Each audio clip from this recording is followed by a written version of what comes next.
She saw that Yunwoo in purple walked inside through the door at a gentle pace. Recently, Snow Morong had been yelling angrily every day. Clearly she did this on purpose. After Snow Morong saw who just came in, her pupils contracted, her eyes ablaze with anger. "It's you. You shameless woman have such a thick skin. How dare you come into my sight?" A smile appeared on Yunwoo's beautiful face when she heard this. She was in a good mood. "Why should I be afraid of coming here? Because your thick-skinned father insisted on adopting me? Speaking of which, I think it's members of the Morong family who are shameless and who should be too embarrassed to be seen by others." Yunwoo believed that the reason why Cloud Morong wanted her to be his goddaughter was more because he wanted to co-opt her than because of her medical skills.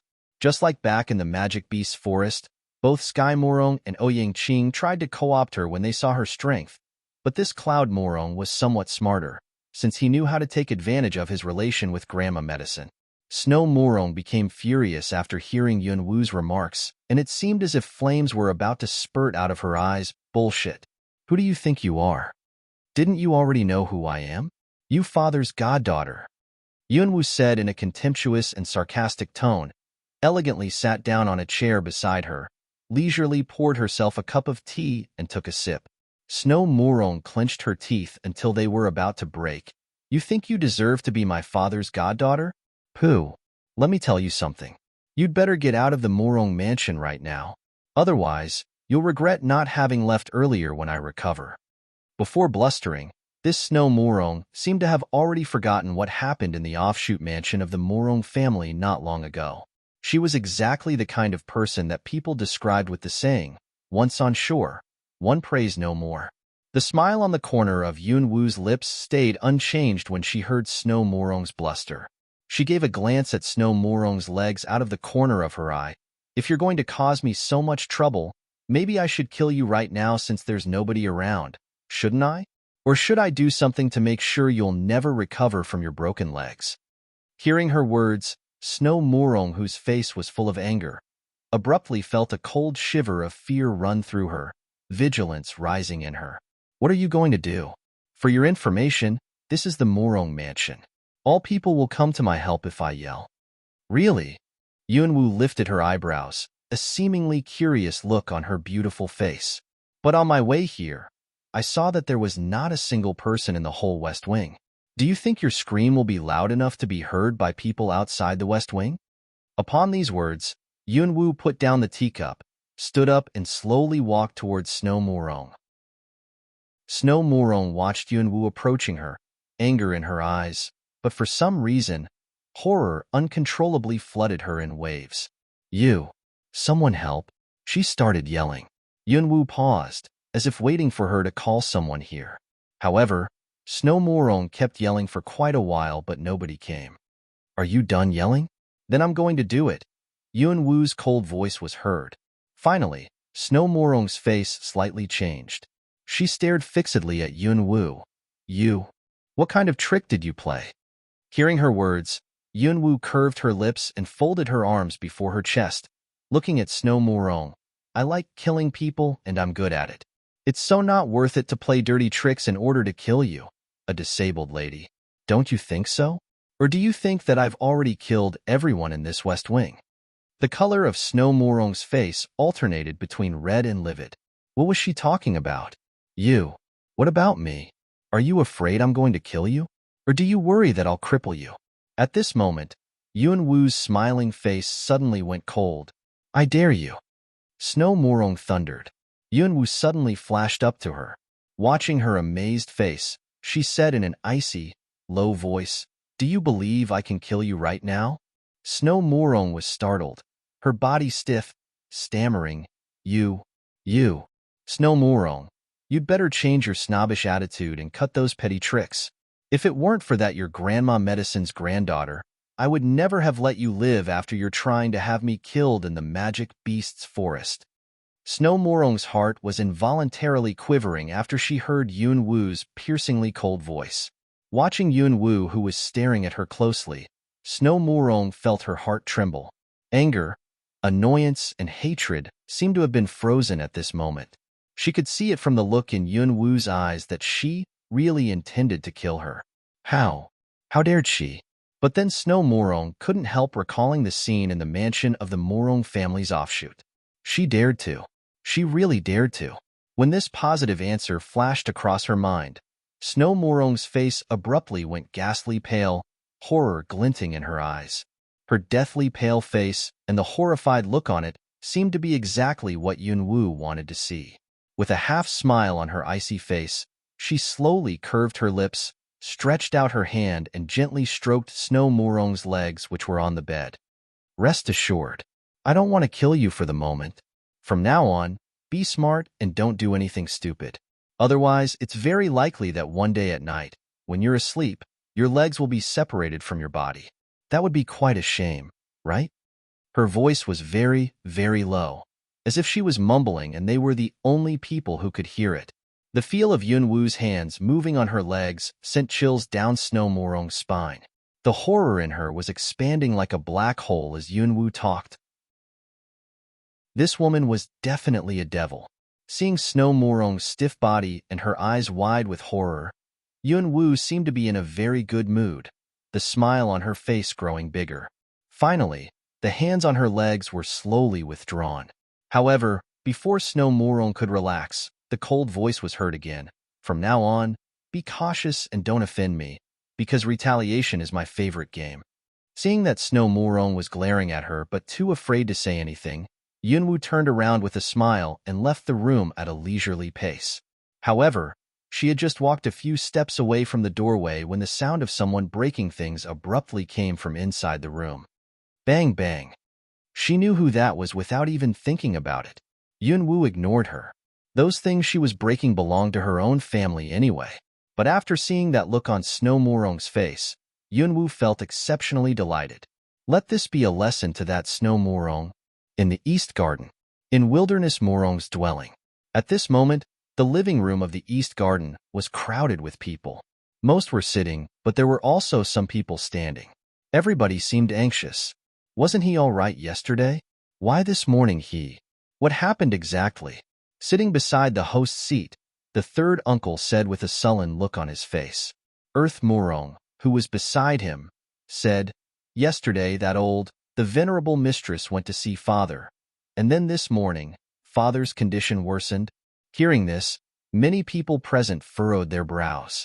Third younger brother, you shouldn't have said this if you haven't seen it yourself. Otherwise, elder brother might think that we're against the venerable mistress personally. Sky Morong, who was sitting in a guest seat on the right side, said in a deep voice. But everybody could understand the explicit undertone his words contained. Second elder brother, I'm not making this up. Ever since the venerable mistress came back, she has always been going in and out of father's room. Everybody in this family saw it. She claimed that she had medical skills and is now trying to treat father with those bottles and pots nobody knows where she got from. Hearing this, the third uncle's brow furrowed. Treat him? How can she treat him? Didn't the doctor say that no treatment should be carried out before the messenger drug is found? Third uncle, I tried to stop her, but elder brother trusts the venerable mistress and said that we should let her have a try. What else could I have done? Nonsense. Angry, the third uncle smacked a palm on the table. What's wrong with his lordship?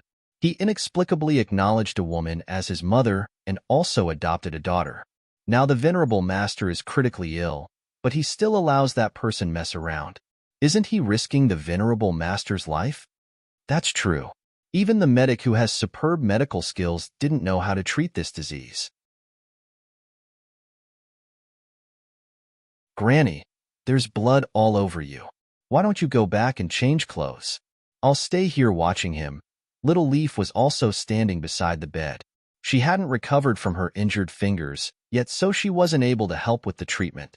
Grandma Medicine had just stopped the bleeding for Wilderness Morong, and her clothes were splattered with blood. And so were the clothes of Cloud Morong and a couple of handmaids. Cloud Morong also noticed the blood on Grandma Medicine. Mother, you should go back and change clothes. Both I and my second mother are here, so there's nothing to be worried about. Everything will be fine. Hearing this, Concubine Chu, who was standing at the side, walked forward and dragged Grandma Medicine to her feet. Elder sister, Yunner was right. Your clothes are too dirty. Just go back and change your clothes. I got this. Displeased with her rudeness, Little Leaf frowned.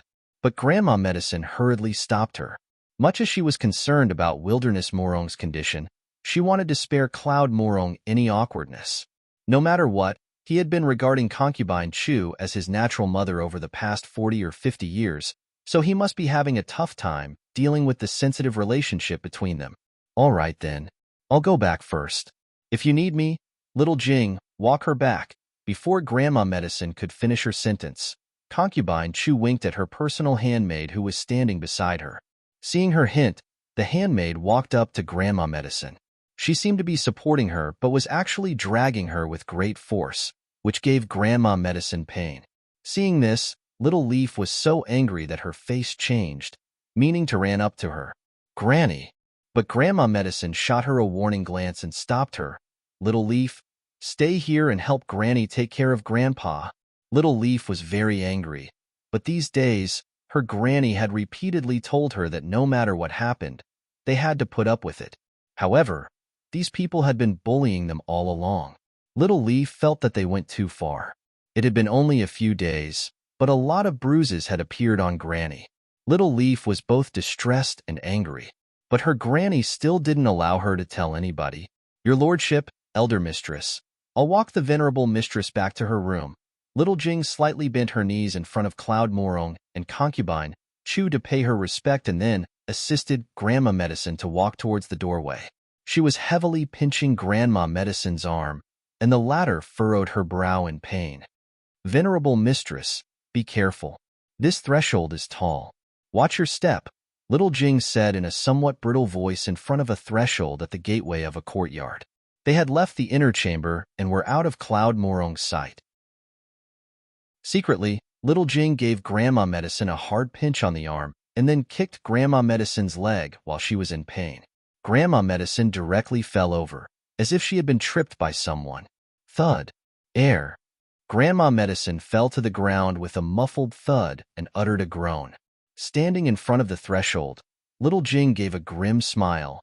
This damn old woman dares to groan? She walked forward and, accidentally, stepped on Grandma Medicine's hand. Under the heavy strain, the sound of a bone breaking was heard. Grandma Medicine broke out in a cold sweat due to the sharp pain, trying to withdraw her hand. But Little Jing pretended that she didn't see it. A sneer on her face. Old woman, why are you still on the ground? You want someone to raise you to your feet? TSK, TSK. You really think you're the venerable mistress of the Morong family? You should have looked into the mirror more often. You think you deserve it? This old woman was like a thorn in Elder Mistress's flesh. Elder Mistress had ordered her to snatch at every chance to make this old woman's life miserable. As the personal handmaid of Concubine Chu, this Little Jing naturally knew some ruthless tactics. Seeing that Grandma Medicine was trying hard to suppress the pain and that there were beads of cold sweat all over her forehead, Little Jing felt an evil pleasure and trod even harder. But at this moment, sharp-eyed Little Jing noticed that in the distance, a group of people were walking in her direction. The sneer on her face instantly disappeared, and she affected an air of humbleness. Venerable mistress, are you okay? I told you this threshold was tall and reminded you to watch your step. Why were you so careless? Saying this, Little Jing raised Grandma Medicine to her feet with an affected, concerned look. Are you hurt? It's my fault. I should have supported Venerable Mistress. Followed by a group of relatives, the third uncle, whose name was Sword Murong, saw this scene the moment he arrived at the courtyard, frowning. What happened? The third uncle said in a deep, highly commanding voice. Before Grandma Medicine could speak, Little Jing respectfully bowed and replied, I'm guilty. I should have supported the Venerable Mistress. The Venerable Mistress fell over. I deserve the punishment the Venerable Mistress meted out to me. Hearing this, Sword Murong's forehead furrowed and darted a severe glance at Grandma Medicine. His face darkened when he saw the blood on her clothes. I heard that you treated Huanga? I did. Third uncle. Grandma Medicine respectfully answered Sword Murong, suppressing the pain in her hand. However, the faces of those people behind Sword Murong darkened when they heard her answer. It seemed as if they went angry. You old woman. Morong family has already taken in you 3 freeloaders. What is it that you're still displeased with? What is it that you're up to? Why do you want to kill my elder uncle? Humph. I wonder what kind of overpowering drug this old woman used on his lordship. He actually allowed her to risking old lord's life. I'm telling you, old woman, if anything happened to old lord, I'll skin you alive with my own hands. Grandma Medicine's face went paler and paler as she heard those doubts and threats expressed in angry voices. She knew that almost the whole Morong family doubted her identity. They disagreed with her return and even suspected that she had bewildered Cloud Morong with some kind of trick. For the sake of her son, she was willing to swallow any humiliation and any pain was bearable for her. But today, after hearing all these suspicions and angry voices, even if she could swallow all their remarks, how could she not feel miserable? Seeing that Grandma Medicine kept silent, everybody believed that she admitted her sins tacitly. Humph, like I said, this old woman harbors malevolent intentions. I believe the reason why old lord's health deteriorated so rapidly was because this old woman did something to him. I can tell she's an evildoer on the sight of her looks. Then in your eyes, what does a good doer look like? Right on cue.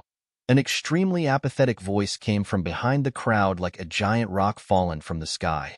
Hearing that voice, all those who were making harsh remarks furrowed her brow and asked in a deep voice, "Who is it? Who's talking? What is it?" After they turned their heads back and looked in the direction of the source of the sound, everybody was stunned.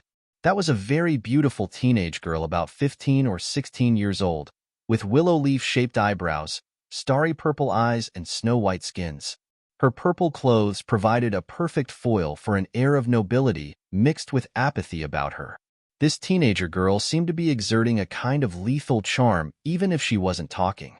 When did this teenage girl, as beautiful as a figure in a painting, came to the Morong mansion? Yunwoo coldly glanced at the crowd and then slowly walked forward. Surprisingly, those people involuntarily made way for her. I heard that all you gentlemen are very displeased with us three freeloading outsiders. Hearing this, everybody was stunned. What did she mean?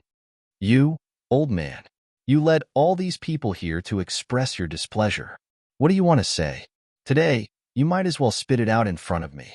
You don't have to tell outsiders that we're the Lord's mother and goddaughter, when actually, in private, you all despise us.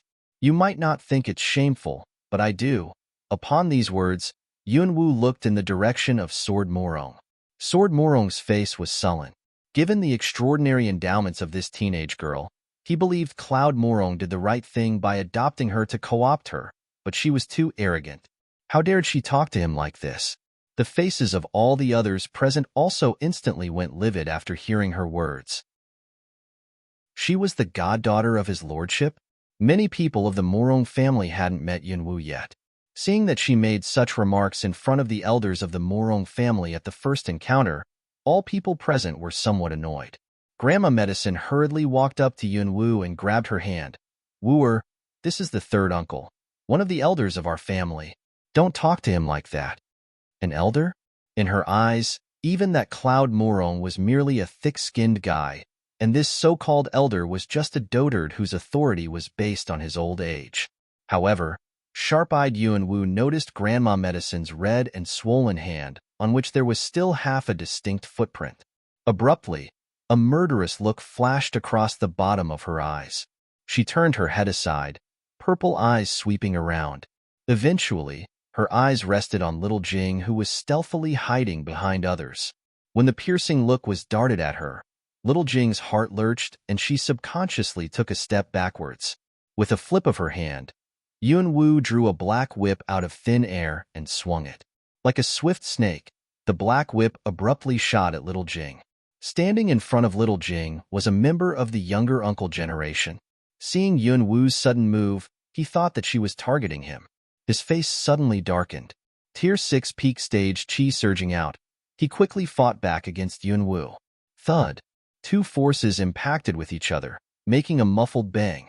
That younger uncle's face abruptly changed. When that whip came at him again, he sidestepped the blow in a somewhat embarrassing way. She was actually more powerful than him? When that younger uncle's face blushed scarlet, That black whip quickly wrapped itself around little Jing's waist. With a violent swing of the whip, Yunwu heavily threw her away towards the stone arch.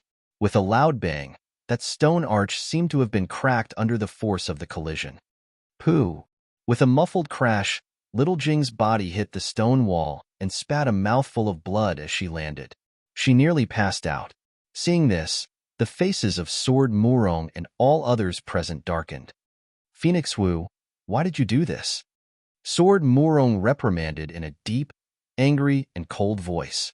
Seeing that little Jing was thrown away, that younger uncle, who had just dodged aside, still thought that Yunwu was aiming at him, and that she mistook little Jing as the target.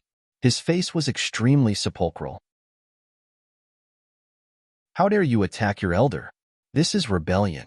Guards, tie her up. The third uncle reprimanded, and with that guards quickly flooded into the courtyard from various directions. Anxious, Grandma Medicine hurriedly stepped forward and hid Yunwu behind her. Third uncle, please don't be angry with her. She's still young and didn't mean those impertinent words. You old woman, it's not your place to talk. Get lost. Before that person could finish his sentence. Slap. The sound of someone's face being slapped was distinctly heard. Before that younger uncle could react, a clear handprint appeared on his face, his eyes glinting with confusion. What she did also amazed everybody else present, including Grandma Medicine. Yunwu looked at him coldly. This slap is for my granny, who's also your sister-in-law. After saying those words in an icy cold voice, Yunwu swung the whip at little Jing, who was trying to pick herself up from the ground, once again. She pulled the whip and little Jing was dragged over, lying prostrate in front of her. Under the gaze of the crowd, Yunwu raised her foot and then heavily trod on the back of her left hand. Snap! A distinct sound of bones breaking was heard. Ah! She let out a pained scream, which was so piercing that it seemed to have split the air. However, this was just the beginning. The next moment, the same thing happened to her right hand. Snap! Ah! Another shrill shriek was heard as the bones of her right hand broke. The sharp pain in her hands was so unbearable that little Jing rolled her eyes and passed out on the spot. Seeing this, all people present furrowed their foreheads. What a ruthless girl! There are so many elders in front of you. What are you doing? Sword Murong said in a cold, solemn voice. Watching Yunwu, who had just broken the bones of the handmaid's hands with 2 stamps, he felt that his authority was challenged. Angry as he was, he still retained his avuncular manner. What he didn't know was that Yunwu hated this manner of his the most. What am I doing? Are you blind? Can't you see it? Sword Murong's face went sepulchral after hearing this. All the others present also instantly got provoked, torrents of powerful chi circulating in them. So arrogant. How dare she talk to us like this? Her behavior is way too unruly. His lordship adopted her, and she really thinks that she's a lady of the Murong family now. She's so ruthless. Let's eliminate her kung fu from her. Third uncle, Wu is still young and unsophisticated. Please don't be angry with her. Anxious and concerned, Grandma Medicine hurriedly interceded with Sword Murong. But Sword Murong's face was sullen and full of rage. Granny, there's no need for you to intercede with them. These members of Murong Mansion are all hypocrites. You see, even a cheap handmaid like her dares to bully you who are her mistress.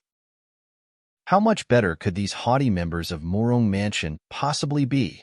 I think this is what they always have been like. What was humiliation? At this moment, these remarks of Yunwu's humiliated all members of the Murong Mansion. Swish. The sounds of powerful chi surging out came from all directions. Killing aura almost instantly pervaded the whole courtyard. Tension in the courtyard was reaching a flashpoint. Startled, Grandma Medicine hurriedly walked up to Yunwu and said, "Wooer, say no more." However, Yunwu had an intention to make a scene. Why should I stop talking?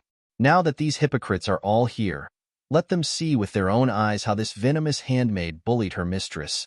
Yunwu grabbed Grandma Medicine's hand and raised it, revealing her red, swollen hand which blood was oozing out of. On the back of the red, swollen hand, a footprint could still be distinctly seen. Even a fool could tell that somebody did this on purpose. Sword Murong knitted his eyebrows. They all knew that little Jing, who was lying unconscious on the ground, was concubine Chu's personal handmaid. Was she really? I'm fine. Grandma Medicine withdrew her hand. Granny, I brought you back to this Morong mansion not to let you be bullied. If I hadn't happened to see this, are you planning to keep this a secret from me? You are going to swallow all this? Granny, I'm your granddaughter, and like I said, I'll never let anybody bully you as long as I'm alive. Wooer. Grandma Medicine was deeply touched and her eyes reddened. Since this venomous handmaid bullied you, I must repay her the favor in double. Otherwise, they might think that we're duck soup. All people present heard Yun Wu's remarks distinctly. Yun Wu's foot was still on little Jing's right hand. Irrespective of how those people might react, she gave another stamp on that hand. Snap. Ah. Little Jing, who was in a coma, woke up due to the agony, letting out another pained scream. At the same time, she broke out in a cold sweat. As the saying goes, 10 fingers are connected with the heart. That great pain clutched at her every nerve. Little Jing was unable to faint even if she wanted to. Lu, let me go. It hurts. Little Jing attempted to withdraw her hand, which caused greater pain, her face going deathly pale. Instead of moving her foot off the hand, Yun Wu trod on it even harder, blood flowing from beneath her foot. All those who saw this felt that this girl was so cold-blooded. Little Jing's pained scream seemed to be making this game even more bloodier. You cheap handmaid. Your scream is still so loud. It seems that this little punishment is far from enough for you. After saying this, Yun Wu wrapped the whip around her and threw her aside again. Bang! A muffled thud was heard, accompanied by the sounds of bones breaking. Like what she had done to Snow Morong in the offshoot mansion of the Morong family, with earth elemental power, Yun Wu lifted little Jing up and heavily threw her down to the ground with her feet landing first. It was painful. Little Jing felt all achy, and her feet were numb. Before little Jing could scream, she was thrown away again and hit the arch hard. With a muffled groan, she nearly passed out, pained moans emanating from her throat. You master-bullying venomous handmaid. It seems that you don't die easily. Then this time I'll try your neck. I'd like to find out whether I can separate your head with your body. Seeming to be displeased with what she had seen, Yun Wu swung the whip again, which then wrapped itself around little Jing's neck like a snake. It seemed that Yun Wu would either break little Jing's neck or strangle her if she gave the whip a sharp pull. At this moment, little Jing panicked. Cough. Third venerable master. Help. Elder Mistress ordered me to do that. I didn't. Sky Morong and Earth Morong had been standing among the crowd. Their faces instantly went livid when they heard little Jing's words. Earth Morong couldn't help hurling a strong bolt of chi towards little Jing. Pooh. Eyes wide, little Jing spat a mouthful of blood and died after being hit by Earth Morong's blow. Yunwu didn't try to stop Earth Morong from killing little Jing, since all these people had already heard what she wanted them to hear anyway. Eventually, she would also kill her if Earth Morong hadn't. But Earth Morong's behavior gave her an opportunity to expose his true intention. TSK. A natural son is a natural son after all. You know that your mother did shameful things, so you murdered the witness in front of so many people, but all these people are pretending that they didn't see it, as if they were blind. You guys of Morong Mansion are really one of a kind. The look on Sword Morong's face was extremely sepulchral, and all the others present also furrowed their brows and glanced at Earth Morong, wavering between launching an attack on Yun Wu and figuring out what was really going on first. They all heard what little Jing just said. The question was, even so, who would step forward for this unidentified old woman? Hearing Yun Wu's impertinent remarks, they felt humiliated and furious. Little girl, don't go too far. It's not your place to make haughty comments on the Morong family's business. Thud. Bomb. Before that person could finish his sentence, Yun Wu suddenly gave a lateral whip blow, and with that the high wall beside the arch cracked abruptly. With an almighty crash, a long length of the wall collapsed to the ground, large blocks of concrete rolling around. The man who had just talked was shocked, a look of horror crossing his face. All the others present gasped, amazement gleaming in their eyes. That ornamental wall beside the arch was built with the hardest stone, the hardness of which was almost the same as that of refined iron. But that little girl smashed it with a single whip blow. Listen, old men, don't think that you're a cut above others just because you're older. If I decide to respect you, you're my elders, but if I don't, you're nothing. When I said that I could massacre the Morong family, I wasn't joking. Her bloodthirsty purple eyes swept through the crowd. Was she trying to provoke them? No, she was telling the truth. It was not difficult for her to kill these people. Don't forget what she did for a living in her last incarnation. She was best at assassination. She had taken a dislike to this Morong mansion at the very beginning. If it weren't for Grandma Medicine, she would have left this so-called the Morong family long ago. All the others were clenching their fists until they clicked. A murderous look flashed across the bottom of Sword Morong's eyes. However, right at this moment, Cloud Morong and Concubine Chu walked out of that room at a quick pace. This was part of Yunwu's plan. She had smashed that wall to attract the attention of people in the room in case these old men got pushed too hard and made some desperate moves. Mother, third uncle, fifth uncle, younger uncle, why are you all here? What happened? Seeing that collapsed stone wall, Cloud Morong's forehead furrowed and walked towards the crowd quickly. Concubine Chu closely followed him. When Concubine Chu saw Little Jing's body in the corner, her face instantly changed, but she managed to cover all her other moods very well. What happened? Why is the courtyard in such a mess? Your lordship, elder mistress. Everybody present respectfully greeted Cloud Morong, except for Sword Morong. Yearner, today, as your third uncle, I want you to evict these unrelated people from Morong family right away. Otherwise, I'll call the elder of the family here. Hearing this, Cloud Morong was stunned. Grandma Medicine was transfixed, but Concubine Chu was delighted. What do you mean, third uncle? Cloud Morong furrowed her brow, clearly having no idea what was going on. You don't understand? Look around here. You will understand my words once you know what has just happened here and what that fledgling little girl has just said. Now for the second time, as your third uncle, I'm asking you to evict these three irrelevant people immediately. That so-called avuncular, steady manner of Sword Morong had been long gone due to the fury in him. On his face was an extremely black look. Hearing this, instead of getting anxious and angry, Yunwu slightly curved her lips. Is this embarrassed, angry old man asking us to leave? I was actually expecting this, because we really don't want to stay here any longer. Wooer, don't get emotional. Godfather will handle this. Cloud Morong turned his head around and looked at Yunwu, but Yunwu showed him no respect. Arms folded before her chest, she coldly looked at him. You'll handle it? Can you? Look at your mother's hand. That handmaid trod on it and almost broke it. As a son, you failed to protect your mother, and you don't even know which one of your mother's hands got hurt after I told you this. Rather anxious, Grandma Medicine hurriedly withdrew her hand and stopped Yunwu. Say no more, wooer. I'm fine.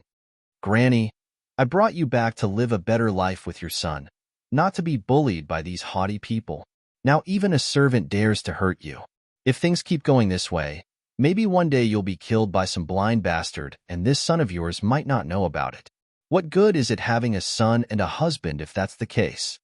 Cloud Morong's brow furrowed as he heard Yunwu's remarks, but out of the corner of his eye, he also saw Grandma Medicine's red, swollen hand which she was trying to hide. A cold, angry look flashed across the bottom of his eyes. Who did this? His deep, commanding voice was tinged with rage. A sneer appeared on Yunwu's face. You'll have to ask all these people present this question. That cheap handmaid had just given the name of the mastermind when she got killed by this third patriarch of your family. Now, I think he's going to make a countercharge against us. Earth Morong's face went livid as he heard these sarcastic words, his fists clenching until clicking. But at the same time, Concubine Chu's face also slightly changed.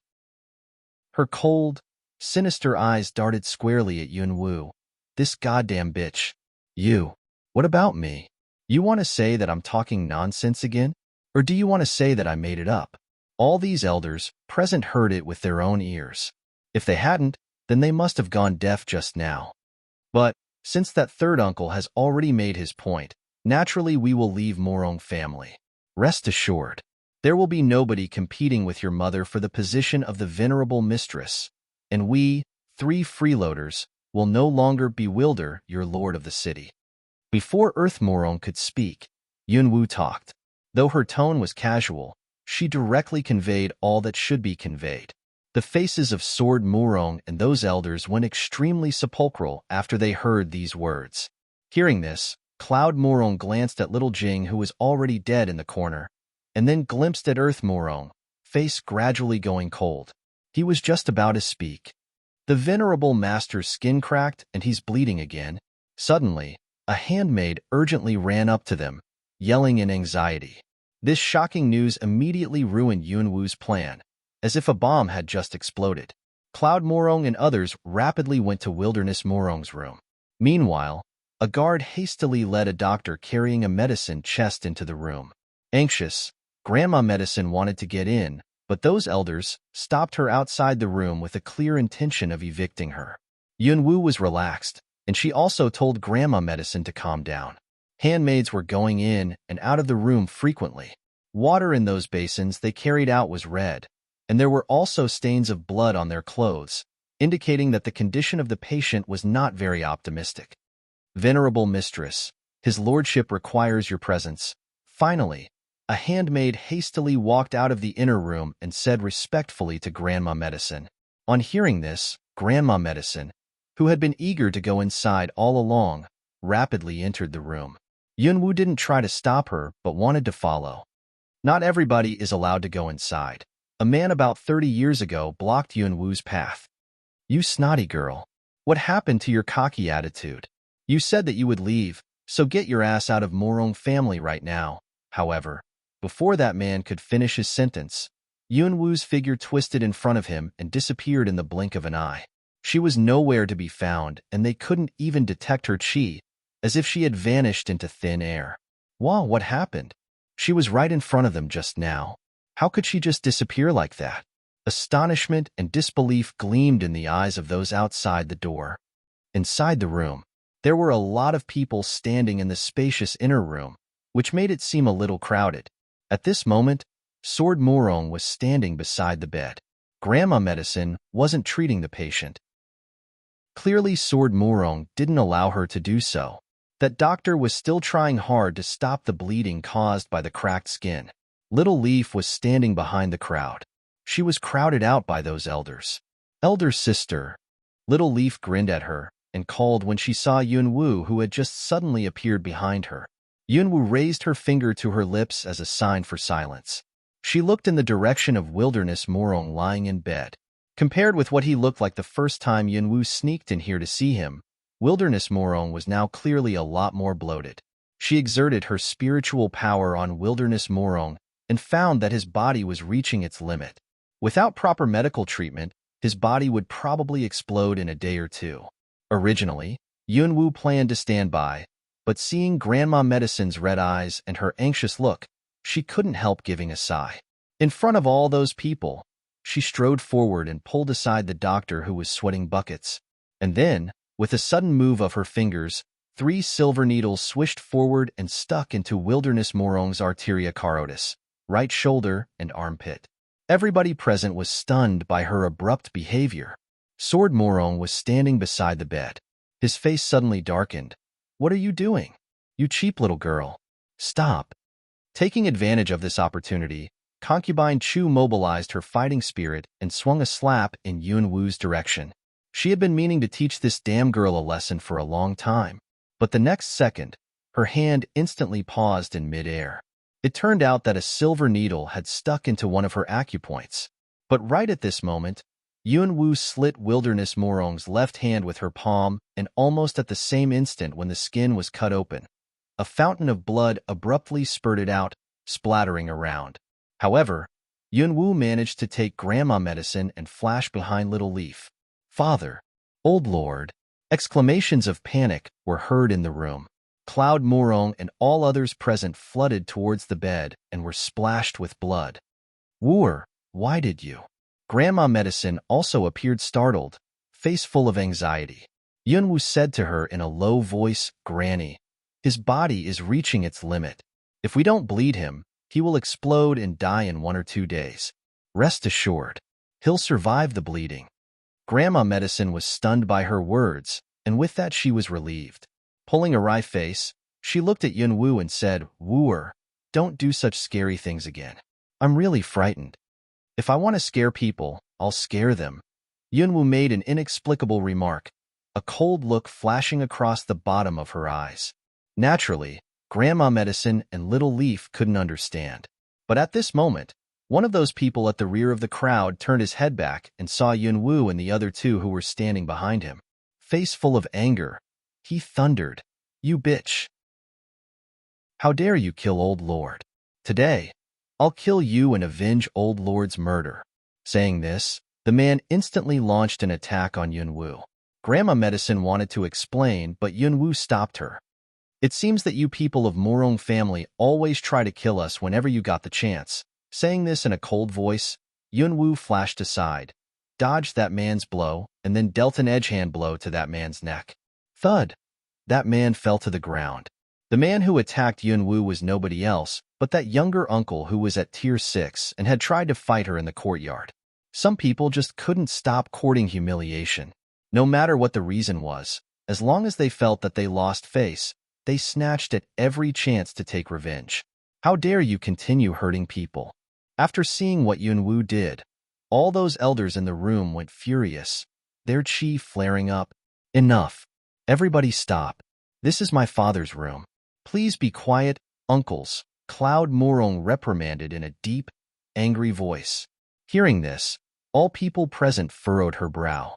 Sword Morong's face was also sepulchral. "Wooer, do you by any chance know how to treat my father's strange disease?" Cloud Morong looked in the direction of Yunwu.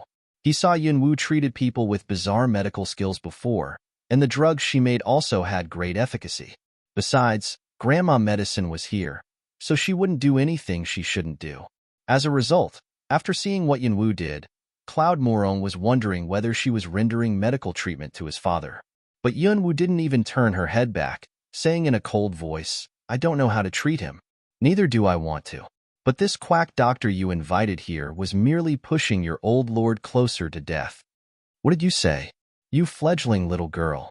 How dare you vilify me like this?" After hearing Yunwu's remarks, that doctor, who had just been pulled aside by her, got so angry that even his mustache lifted. Everybody knew that he was the best doctor in the Luo city. "I vilified you? Do you know that the skin of the old lord in bed has already been stretched to its limit? If you had touched him one more time, he would have exploded." Yunwu's remarks astounded that doctor. But soon, the doctor's face darkened. "You fledgling little girl knows nothing about medical treatment, so cut the nonsense. The old lord is fine. How is it possible that his body poo?" Right on cue, a muffled sound of blood spurting out abruptly came from Wilderness Morong's arm. Blood splashed in all directions. Sword Morong, Concubine Chu, Cloud Morong, and his two brothers, as well as that doctor, were all splashed with blood. This sudden occurrence startled a lot of people. How did this happen? With a slight change of his facial expression, the doctor was stunned.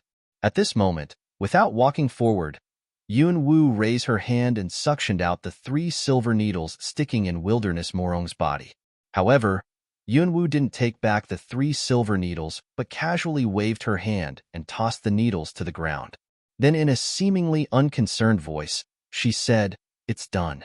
Use the astringent drug my granny just used to stop the bleeding and bandage the wound. Your old lord is safe during the next 5 days." Originally, those elders didn't believe her, but then they saw that the moment those silver needles were pulled out, the distension of Wilderness Morong's body started reducing at a noticeable speed. This weird scene stunned everybody present, and they all went silent. She really had medical skills? Stunned as well, Sword Morong looked in Yunwu's direction with a solemn face. Cloud Morong was surprised and delighted. "Wooer, you." But Cloud Morong had just spoke when Yunwu raised her hand and hushed him. "Don't call me that. We're not that close to each other. As 3 freeloaders, we have already been evicted from the Morong mansion, so she's no longer your mother, and I'm no longer your goddaughter. Yunwu slightly curved her lips in a faint smile and said. However, faces of all people present darkened again when they heard her remarks, frowning. What did this girl mean? Was she trying to put up a front at this moment? By the way, there's another issue I'd like to tell you.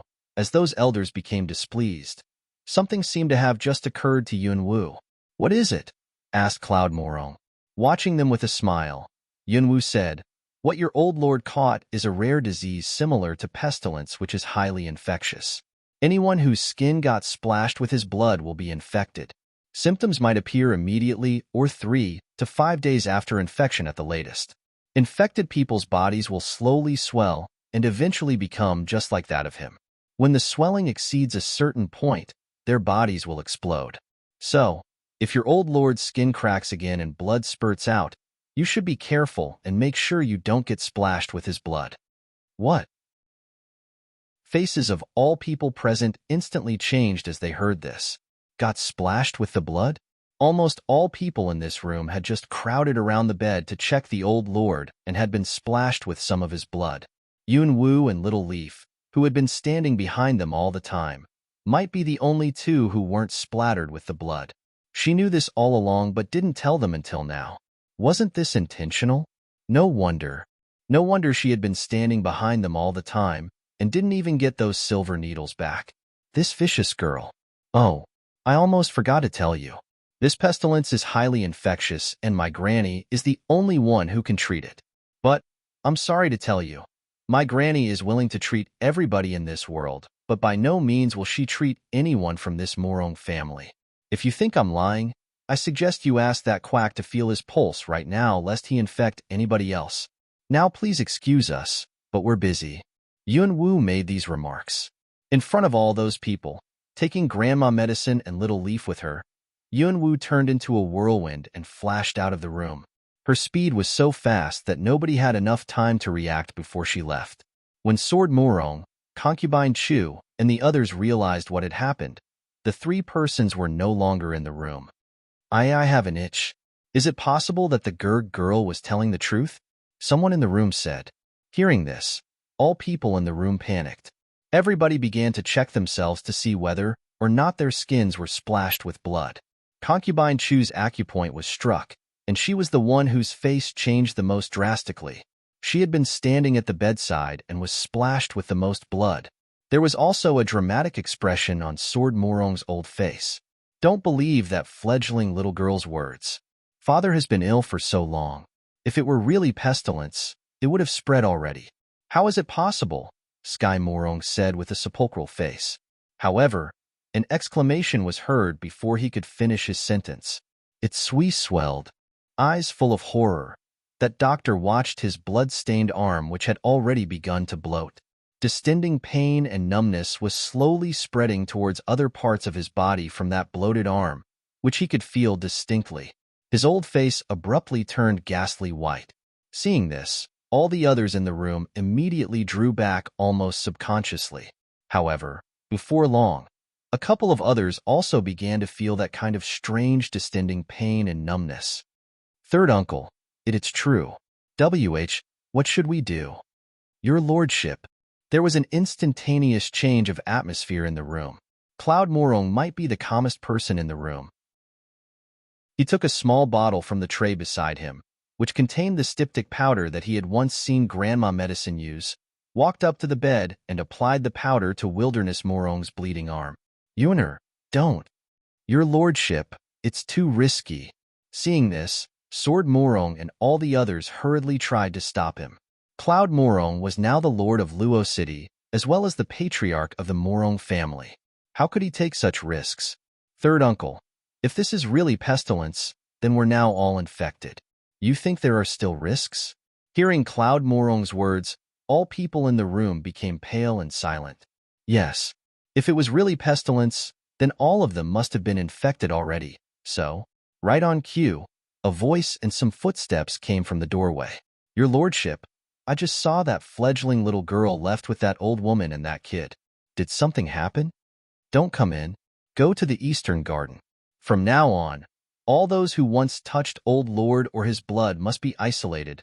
Cloud Morong's deep, cold voice instantly came from inside the room.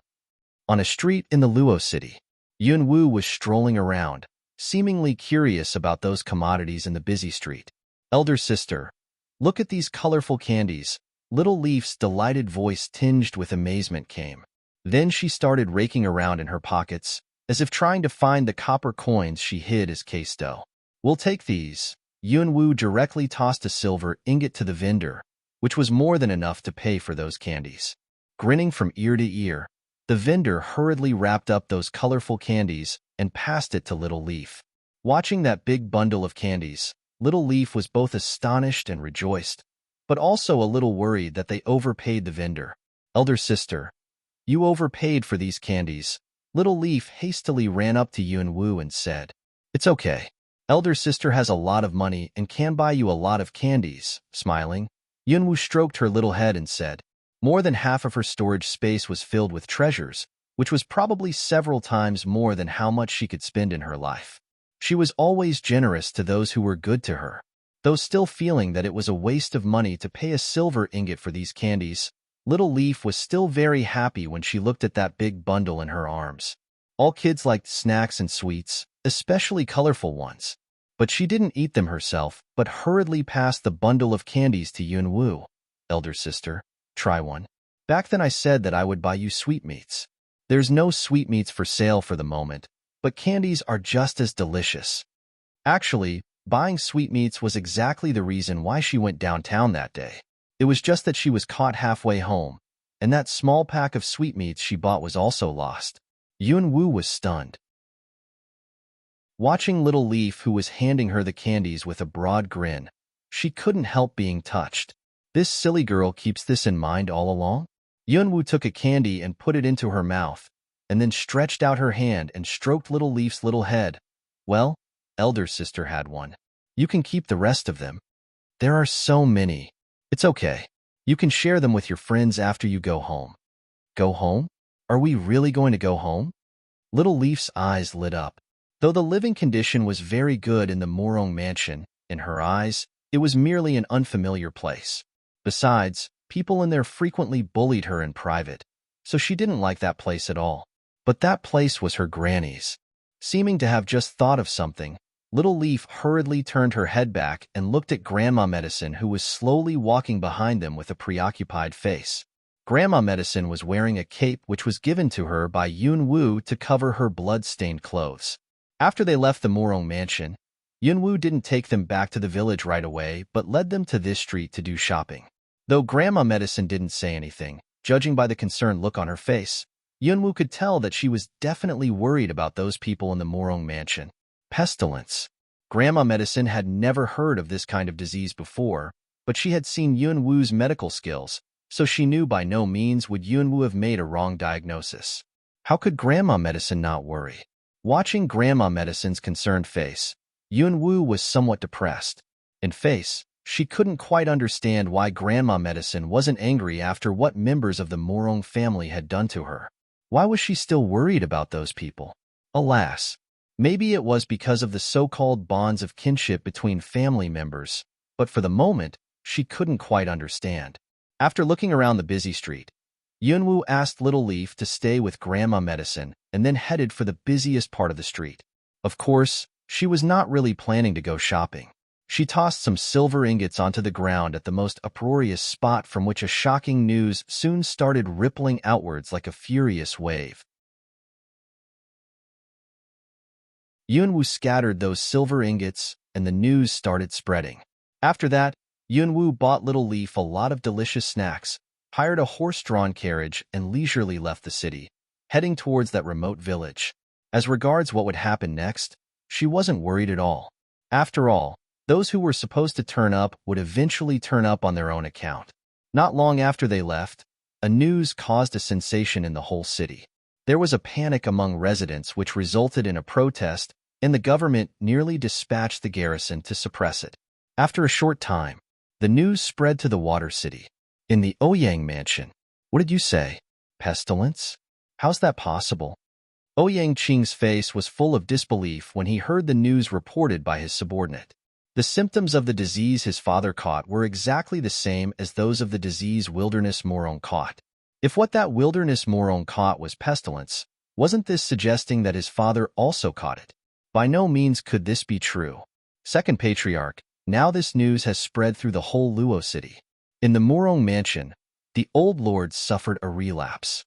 His skin cracked and blood spurted out. All those who got splashed with his blood were infected. So far, a couple of those who touched the blood has shown symptoms of distension. Even that best doctor in the Luo city himself is also infected. With a frown on it, Ouyang Qing's mild face slightly changed when he heard this.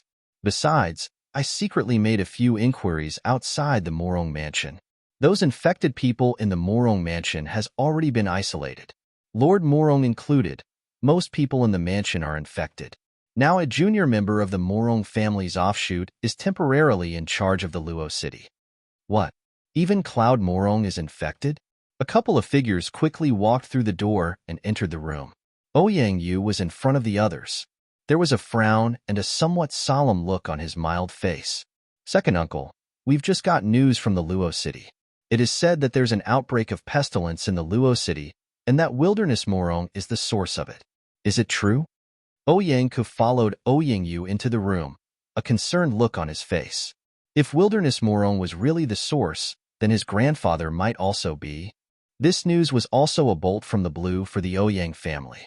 I just heard the news myself. Ouyang Qing stood up and moved to another seat on the side, letting Ouyang Yu sit on the host's seat. A couple of other members of the Ouyang family sat on the two sides of the living room. Right before I came here, I sent someone to get the medic. This morning, I found that father was not in a very good condition. After sitting down, Ouyang Yu said in a deep voice, "We worried that something might happen to you, so we had old Chin, who lives near the entrance of the village, go to the Luo city to make some inquiries, but he never sent any messages back, which was why we thought that something really had happened. We're very glad that all of you came back safe and sound." Sister Li walked up to Yun Wu and couldn't help saying all these words. But Yun Wu could distinctly feel the concern in her tone. Yun Wu slightly curved her lips and politely smiled at Sister Li. "Thank you for your concern, Sister Li. We're fine. We were just handling some issues. It's good to have you back. Oh, this old hen is for you. I reared it myself. You saved my younger brother and my husband. I have nothing else, so I want to give you this hen to show my gratitude to you. You must accept it." Upon these words, Sister Li handed an old hen to Yun Wu. In both her last incarnation and this one, this was Yun Wu's first time to be offered a thank you gift, so she was not very accustomed to this kind of occasion. But Yun Wu didn't decline. Sometimes it was better to allow people to return the favor, which would make them feel better, sparing them the burden of thinking that they owed someone a favor. Seeing that Yun Wu accepted the gift willingly, Sister Li was very happy. At this moment, she seemed to have remembered that her younger brother was beside her. "Oh, this is my younger brother. His name is Li Shuyang." Yun Wu moved her eyes onto Li Shuyang. He looked pretty decent and inoffensive. When his eyes met Yun Wu's, a look of timidity crossed Li Shuyang's pale face. But then he thanked Yun Wu in a natural, polite manner, saying, "Thank you for saving me, Mississippi. I owe you my life." He said this with a serious look on his face. "It was not that big a deal, and you don't owe me your life. Well, don't just stand here. Let's go inside and have a cup of water." Yun Wu didn't take his words seriously. Upon these words, she turned around and walked into the cottage. Sister Li turned his head aside and gave a glance at Li Shuyang. Naturally, she noticed the timid look on his face when he was watching Yun Wu. It was just that this girl was extraordinary, and she believed that her silly younger brother had only a slim chance. In a border city, one day, a signalman carrying a dispatch from the Water City arrived. He galloped directly towards a luxurious mansion. Report: the Lord of the Water City requests Medic Chin's presence in the Water City. The former Lord of the Water City is terminally ill. However, almost immediately after he finished his report, another signalman hurried inside. Report: the Lord of the Luo City urgently requests Medic Chun to go to the Luo City. There's an outbreak of pestilence in the Luo City and residents are in dire need of medical treatment. Two reports were soon delivered to the owner of the mansion. In the sumptuous living room of the mansion, All furnishings were rich, adding a touch of nobility and extravagance to the living room. At this moment, sitting on the host seat was nobody else but that seventh prince, Zhou Feiyu, whom Yunwu met in the training base located in the suburban forest of the Morong family. He seemed to like black very much. The black brocade robe imparted an air of mystery, tinged with unfeelingness to his handsome face. There was barely any reaction when he heard the reports. He slowly picked up a teacup beside him and sipped at the tea, looking noble and solemn. But there was an undetectable, piercing look in his seemingly calm eyes. Your Highness, both the Lord of the Luo City and the Lord of the Water City wanted Medicshan to go to their cities. There must be something urgent that needs to be dealt with immediately. Beside him stood a man of dignified bearing. He was in his early 30s, eyes piercing and full of wisdom.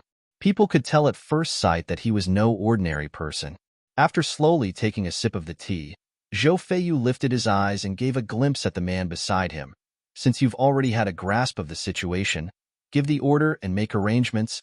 Coldness Wu smiled resignedly, but still said to Zhou Feiyu respectfully, Your Highness, I'm merely a petty counselor around you.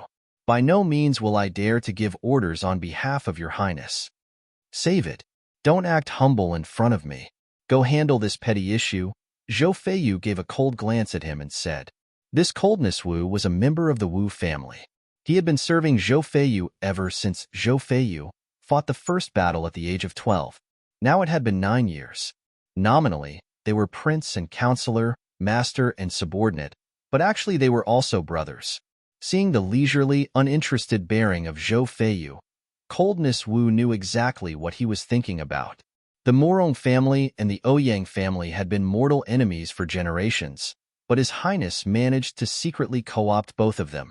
Given the current situation of these two families, he should do something for reasons of either his personal relationship with them or his position. It was just that ever since His Highness returned here from that training base located in the magic beast woods of the Morong family after receiving a dispatch, he had been uninterested in anything, as if he lost his soul. Even his attitude towards Coldness Wu was somewhat inexplicable, and the reason was a girl named Phoenix Wu. He couldn't help feeling exceptionally curious about that girl named Phoenix Wu. Who was that girl exactly? It was surprising that the seventh prince, who was arrogant and picky and who always regarded women as toys, was now missing a girl morning, noon, and night. However, though he had been away from home for 9 years, he was positive that there was no girl named Phoenix Wu in the Wu family. Before taking his leave, Coldness Wu seemed to have suddenly recalled something. He paused and said, Your Highness, since that girl named Phoenix Wu appeared in the woods of the Morong family, maybe there's some kind of connection between her and people of the Morong mansion? Zhou Feiyu took a sip of the tea as vaguely as usual, but a piercing look flashed across his eyes. That's why I want you to deal with it.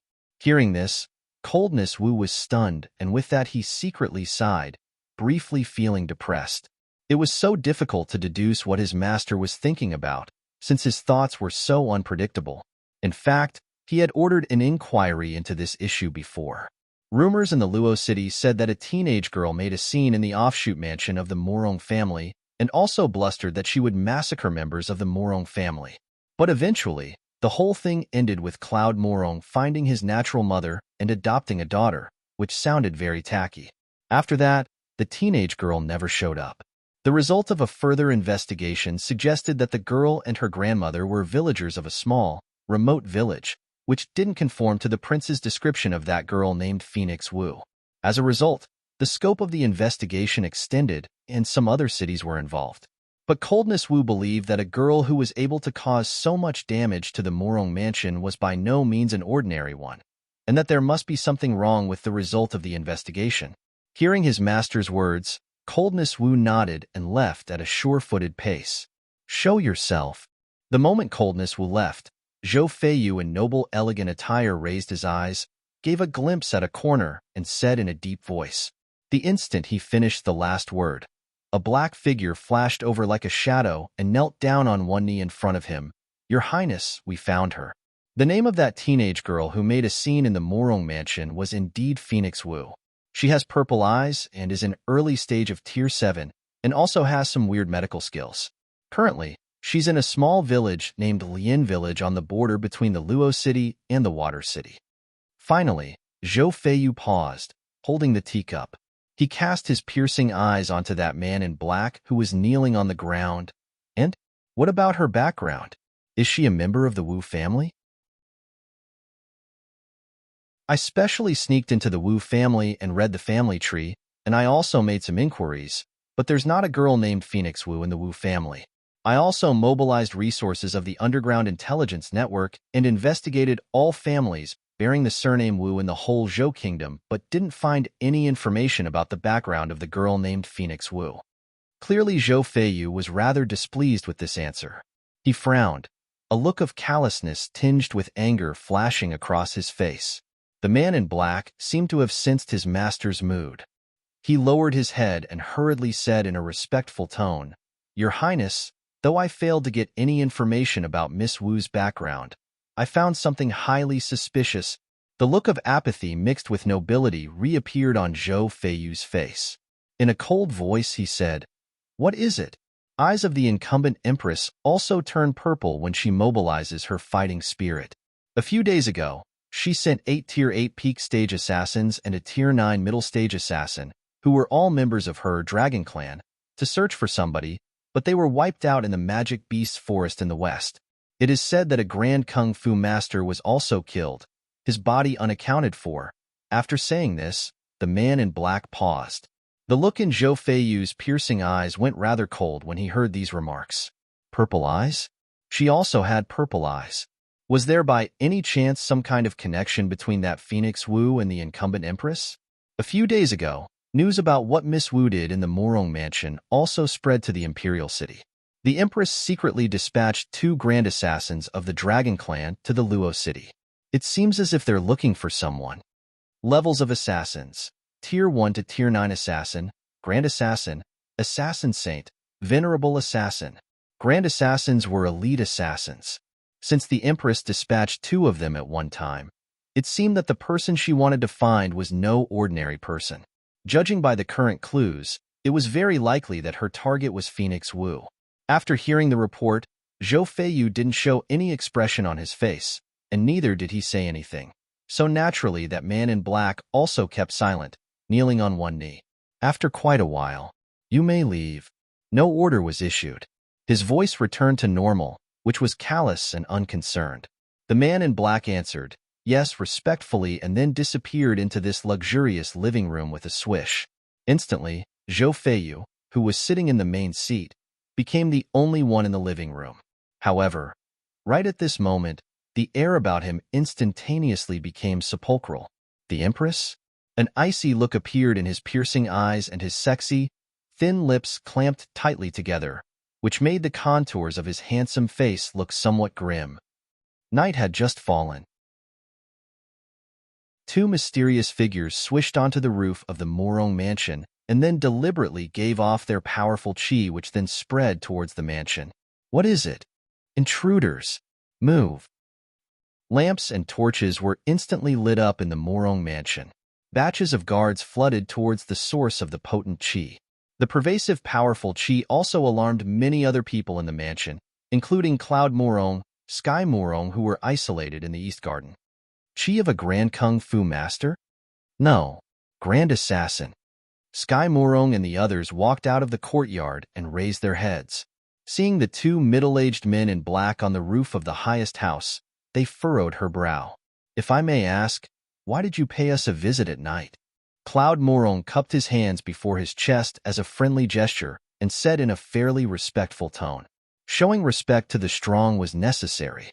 He didn't want to offend anybody, especially on this occasion when these 2 grand assassins gave off their potent chi but didn't launch an attack, which indicated that they were probably not here to fight. Hearing Cloud Morong's words, the slightly shorter and thinner one of the 2 assassins said in a deep, cold voice which sounded as if it had been amplified by some sort of device, "Which one of you is the Lord of Luo City?" Hearing this, all people in the Morong mansion heightened their vigilance. Sky Morong tried to step forward but was stopped by Cloud Morong. "I am. What can I do for you?" Cloud Morong took a step forward and said. The 2 glimpsed at Cloud Morong, who was down below. Naturally, they noticed that those guards were all standing by outside the courtyard, as if they were not allowed to enter the East Garden. So all they could do was staring up at the targets with vigilant eyes. It seemed that people in this Morong mansion had really been infected with pestilence. I heard that a few days ago a teenage girl made a scene in Morong Mansion, and after that, the Lord of Luo City adopted her. I'd like to see that girl. Is she in? Another Grand Assassin said. His words stunned all people of the Morong Mansion. Surprisingly, these two Grand Assassin were here for Phoenix Wu? Didn't that Phoenix Wu come from that small village? Why these Grand Assassins wanted to find her? Did she have a secret identity? Cloud Morong kept silent for a while and then said, "Sorry. She's already left Morong Mansion. Currently, we don't know where she is either. May I ask why you want to find her?" She left. The two Grand Assassins furrowed their brows and a murderous look flashed across the bottom of their eyes. You adopted her merely a couple of days ago, but now you're telling me that she left and that her whereabouts are unknown. It seems that you guys of Morong Mansion are trying to hide her from us. Killing aura specific to assassins accompanied by their powerful chi spread outwards. Earth Morong took a step forward and said in a deep voice, "Why would we lie to you? The day before yesterday, she was evicted from Morong family. Yes, everybody in the Luo city knows this." It seemed that the two Grand Assassins hadn't expected the target would leave before they arrived. Then is there anybody who knows her whereabouts? Anybody tells me where she is will be handsomely rewarded. The shorter assassin, whose code name was 19, fished out a gold ingot and said to those people down below. Seeing this, Cloud Morong knitted his eyebrows. In a poised voice tinged with coldness, he said, "Your Excellency, I've already said that she left. We don't know where she is. Currently, we're troubled by pestilence. Who has the time to look for that little girl?" No matter what, the Morong family was the ruling family of the Luo city. How could they be bribed with a gold ingot? If they took the offer, how were they supposed to face residents of the Luo city? As a result, although Sky Morong, Earth Morong, and some others held grudges against Yunwu, they didn't interpose to offer any information. However, right on cue, a loud voice came from a courtyard. "I know." Snow Morong, supported by two handmaids, slowly and arduously walked out of the courtyard of the West Wing. Then she raised her head and looked at the two black figures standing on the roof of the highest house. Hearing this, the two Grand Assassins instantly looked in the direction of the courtyard in the west. "Very good, little girl. Tell us, and this gold ingot is yours." 19 slightly curved his lips and said, "But Snow Morong despised that gold ingot. I don't want your gold ingot. I want you to kill that damn bitch when you find her."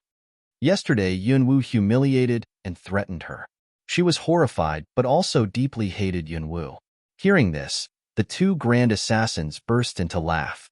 "What a ruthless little girl. But I like you. Now tell us where she is. Your wish will surely be fulfilled." A vicious look flashed across the bottom of her eyes when Snow Morong heard his words. "She's in a western, Snow Morong." Suddenly, a sedate, resonant voice came, as if amplified. Naturally, that voice was Cloud Morong's. Hearing that voice, Snow Morong paused. With a frown, she looked in the direction of the East Garden, which was not far away. Eyes cold, the two Grand Assassins darted a sideways glance at Cloud Morong. "It seems that you guys of Morong Mansion are really hiding something?" T with a cold, sepulchral look on his face, Cloud Morong raised his head and looked at the two Grand Assassins. "If nothing else here concerns your excellencies, please leave. Otherwise, Morong Mansion will have no choice but to inform our elders in closed-door cultivation. In that case, I'm afraid we might cross swords with each other, and you'll have to excuse us for having no idea how to receive our guests with hospitality." "What? In our eyes, Morong Mansion is nothing. How dare you threaten us?" The look on the face of that taller Grand Assassin, whose code name was 18, went cold. Saying no more, Cloud Morong produced a whistle-like object from somewhere and blew it. No sound was heard, but special sound waves had spread outwards. The two Grand Assassins seemed to be surprised that this Cloud Morong did dare do this. Their faces instantly went angry and cold. "You're courting death." After saying this in a sepulchral voice, 19 wanted to jump down. Wait, but 18 stopped him. There's pestilence in this Morong mansion. Don't be so impulsive. The taskmaster assigned to us is the most important thing. 18's words calmed 19 down. Little girl, you just said that she was in a place in the west. Where is it exactly? Don't be afraid. As long as you tell us, we will kill her for you. You have my word. 19 looked in the direction of Snow Morong and tried to tempt her. Snow Morong was eager to tell them. However, it seems that your excellencies are trying to make things tough for us. Cloud Morong's voice instantly went cold, and with that he leaped onto the roof. 19 and 18 exchanged eye contact. In their sight, killing Cloud Morong, who was merely at tier 9, was as easy as killing an ant. However, they hadn't decided whether they should kill him or not when everybody vaguely sensed that several potent chi were coming in their direction from various positions in Morong Mansion. Fine. Since you're unwilling to cooperate, prepare yourselves to face the consequences of offending Dragon Clan. 19 darted a cold glance at Cloud Morong. The moment he finished the last word, the two black figures swished away. However, the face of everybody in Morong Mansion changed when they heard the last remark. Dragon Clan. That was the biggest and most mysterious assassin organization in Zhou Kingdom. It was said that every assassin of Dragon Clan was top-notch kung fu expert. There was a saying that most people living near marketplaces knew. Smart people would rather offend the Emperor than offend Dragon Clan. Otherwise, one would get killed without knowing how. The two people were members of Dragon Clan? God. If they had known this, they would never have covered for that fledgling little girl. Now they had offended Dragon Clan. The consequences would be... Thinking about this, everybody was horrified. But Cloud Morong knitted his eyebrows. It was not the consequences but Grandma Medicine and Yun Wu that he was worried about. Since this Dragon Clan had come to Morong Mansion, it was very likely that before long, they would find some clues that would lead them to Lien Village. In that cottage in the valley, the candlelight was not very bright, but people in the room could see things clear enough. At this moment, that small table was full of dishes. Little Leaf cooked all these. Yun Wu had tried to help, but it turned out that her cooking skills were not as good as her killing skills. Since she was more of a hindrance than a help, they ended up having dinner so late. Granny, this is an old hen Sister Lee gave us. Elder sister and I stewed it for several hours. Have a try. See if it's delicious. Tough still a young girl, Little Leaf could do things as well as an adult. Her mouth had been watering all along, but as a very dutiful granddaughter, she chose to serve a bowl of chicken soup with a big drumstick in it to Grandma Medicine first.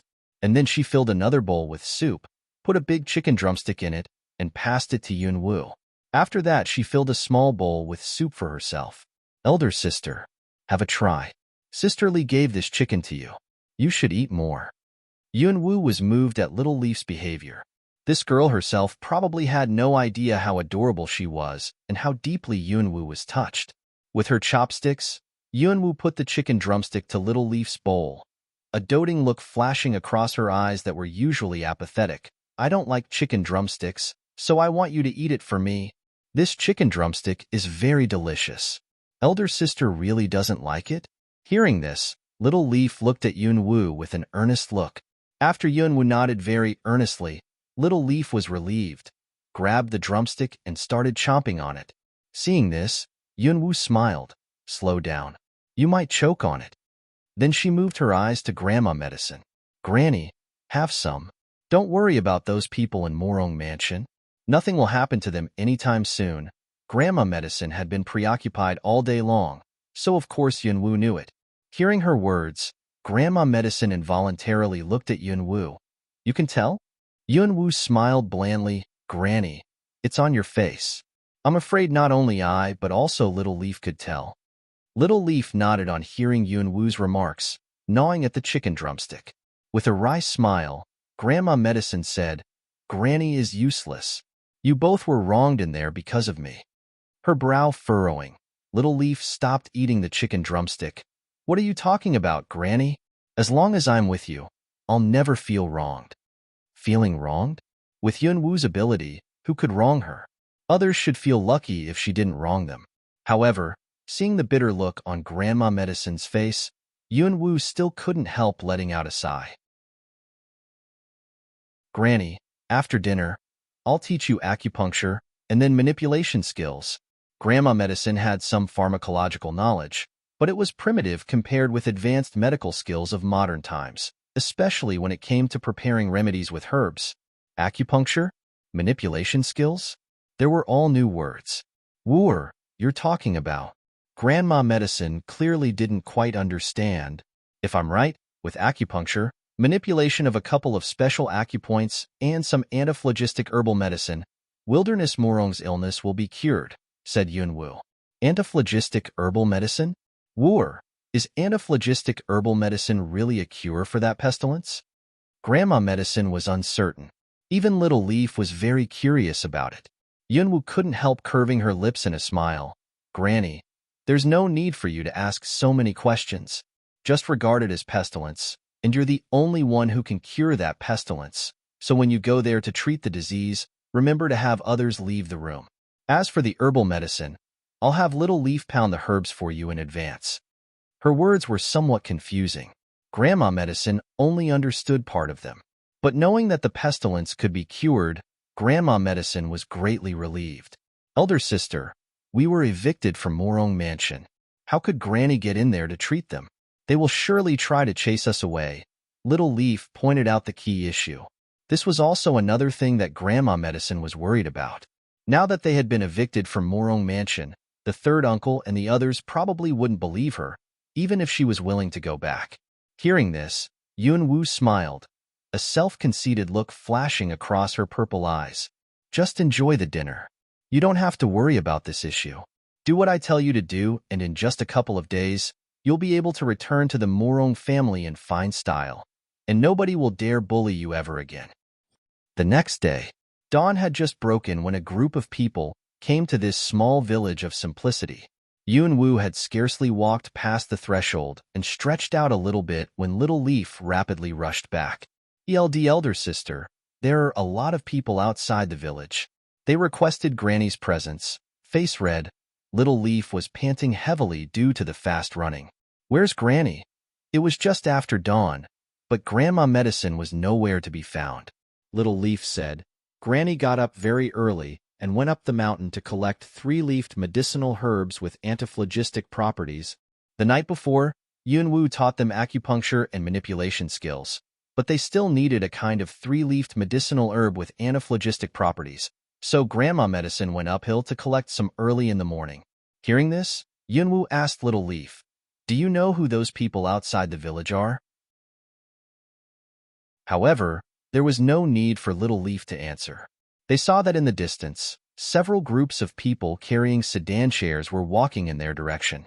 Seeing those people, Yunwu slightly raised her eyebrows and curved her lips in a faint smile. Little Leaf, go tell them that Grandma medicine is not in. And then ask Sisterly to bring some strong men here and get these people out of our village. If they want to resort to violence, ask Sisterly to tell them that Grandma medicine will never treat them if they attack our people. Why? Little Leaf asked subconsciously. But the next moment, she scratched her head and giggled. I understand. I'll do whatever elder sister tells me. I'll go there right now. Upon these words, Little Leaf ran towards those people. Most of those people were distant relatives the Morong family. Back then in that room, a lot of them got infected. Family members of that best doctor of Luo City also came. This was also a contributing factor to the panic among residents of Luo City. Even the best doctor was infected. Who else could possibly treat them? It had been a couple of days. Some of them must have shown symptoms of edema, but none of these insignificant people was Yunwu's target. She wanted to use a big bait to catch a big fish. At noon, another group of people arrived at the outside of the village, but unlike those arrived in the morning, they were led by a young, handsome man, the team behind whom was neat and orderly. However, they had scarcely arrived at the entrance of the village when a couple of strong male villagers blocked their path. A villager said in a gruff voice, Who are you people? Grandma medicine is not meeting any one of you. Please return. Stop wasting time here. Fellow townsmen, we're from the Ouyang Mansion in Water City. There's an emergency and we really need Grandma medicine's help. Please do us a favor and let us through. Oyinka walked forward and said in an elegant, courteous manner. His attitude was far more polite than that of those who arrived in the morning. However, before that villager could answer him, one of the several groups of people who had been waiting all along said in a cold, sarcastic tone, "You think they'll let you through just because you called them fellow townsmen? Take a rest, and then retrace your steps back home. Grandma Medicine won't even meet people from Luo City, not to mention you guys from Water City." Upon hearing that voice, Guard Lin, who was standing behind Oyinka, knitted his eyebrows, turned around and looked in the direction of those people sitting under a big tree. It seemed that the villagers didn't allow them to enter the village either. "You're members of the offshoot mansion of the Morong family?" Guard Lin noticed the symbols on their clothes. Judging from the symbols on their clothes, they were members of the several offshoot mansions of the Morong family, but he didn't see any symbols of the main mansion of the Morong family. Of course, Grandma Medicine is the natural mother of Lord Morong. She's a member of Morong Mansion, a member of the 6th offshoot mansion of the Morong family said. Members of other offshoot mansions all nodded on hearing this. But Gardlin snorted. "You guys from Morong Mansion are really thick-skinned. I heard that several days ago you evicted her from Morong Mansion, but now you're telling me that she's a member of Morong Mansion. Your shameless deeds really broaden my horizons." The Morong family and the Ouyang family had always been mortal enemies, so both sides showed undisguised hostility in this encounter. Upon hearing his sarcastic words, all those people sitting under the tree abruptly stood up with a sullen face, anger surging through them. "Don't go too far, dude. This is Morong family's turf. You're just an outsider. It's not your place to comment on Morong family's issue." "This is Morong family's turf?" You, however, when the tension was reaching a flashpoint, a chilly voice came from somewhere. "Tisk, tisk. Did you come to my turf to fight for its ownership?" Upon hearing this, everybody looked in the direction of the source of the voice. When they saw that purple, neat figure, everybody was stunned, amazed by her beauty. That was a beautiful, purple-eyed teenage girl clothed in purple. Any man would have been attracted and stared at her. Seeing Yun Wu walking over, the several villagers guarding the entrance of the village said with a respectful look in their eyes, "Miss Wu, why did you come here? Rest assured, we won't let them disturb you." "That's right. They'll have to kill us to get in." All people living in Lian Village respected Yun Wu very much. She not only had excellent medical skills, but also was a Tier 7 warrior. Among all villagers in this small village, the son of the Li family, Li Shuyang, who managed to reach Tier 2, was the strongest. As a result, all of them were in awe of this Tier 7 warrior. In their sight, a kung fu expert like her would never even degrade herself talking to them, not to mention treat their injuries. But this Miss Wu not only treated their wounds, but also prepared a kind of herbal remedy which could help improve their constitutions, giving villagers, who had no cultivation foundation, a chance to cultivate. This great kindness was engraved in all villagers' hearts, so when Miss Wu needed their assistance, they felt that it was incumbent on them to offer help. "There's no need to put it so seriously, Uncle Li. If they really want to intrude in our village, just let them in. But once you intrude in, Grandma Medicine will be in a bad mood. And when she's in a bad mood, her memory will go bad. If she forgets how to treat the pestilence, then the disease will keep spreading." Saying this, Yunwu vaguely grabbed a green bristlegrass and clamped it between her lips. She looked very casual and languid. However, after hearing her words, all those people waiting outside the village clenched their teeth in anger. Wasn't she putting on airs? Ouyang seemed exceptionally excited on the sight of her, and the look in his eyes were growing more and more ardent as he watched her every move. He couldn't help but hurriedly take a few steps forward, cup his hands before his chest, and said courteously, "Miss, I'm Oyinka from Water City. We once met in the Magic Beasts Forest in the West. Do you still remember me?" Yunwu vaguely raised her eyes and took a bland glance at Oyinka, who was wearing a cyan brocade robe, looking genial, cultured and elegant, and fairly handsome, too. "I think so. After sizing him up for quite a while," she answered blandly. Her answer made Ouyang feel both amazed and delighted. He walked a couple of steps closer and said, "Miss, I meant to pay you a visit back at the time when you were still in Morong Mansion, but if you want to talk, just talk. Don't try to slip into our village." Before he could finish his sentence, a gruff voice interrupted him. It turned out that Ouyang-ku had unconsciously crossed the village boundary of Lian Village, walking towards Yunwu while talking. Seeing this, Uncle Li and the other villagers immediately hurried forward, opened their arms, and stopped Ouyang-ku from getting close to Yunwu. "How dare you be impertinent to our master? You're courting death." Upon seeing this, Guard Lin angrily walked forward, meaning to pull out his sword. Swish! A green bristlegrass shot over like a silver needle and hit the back of Guard Lin's hand.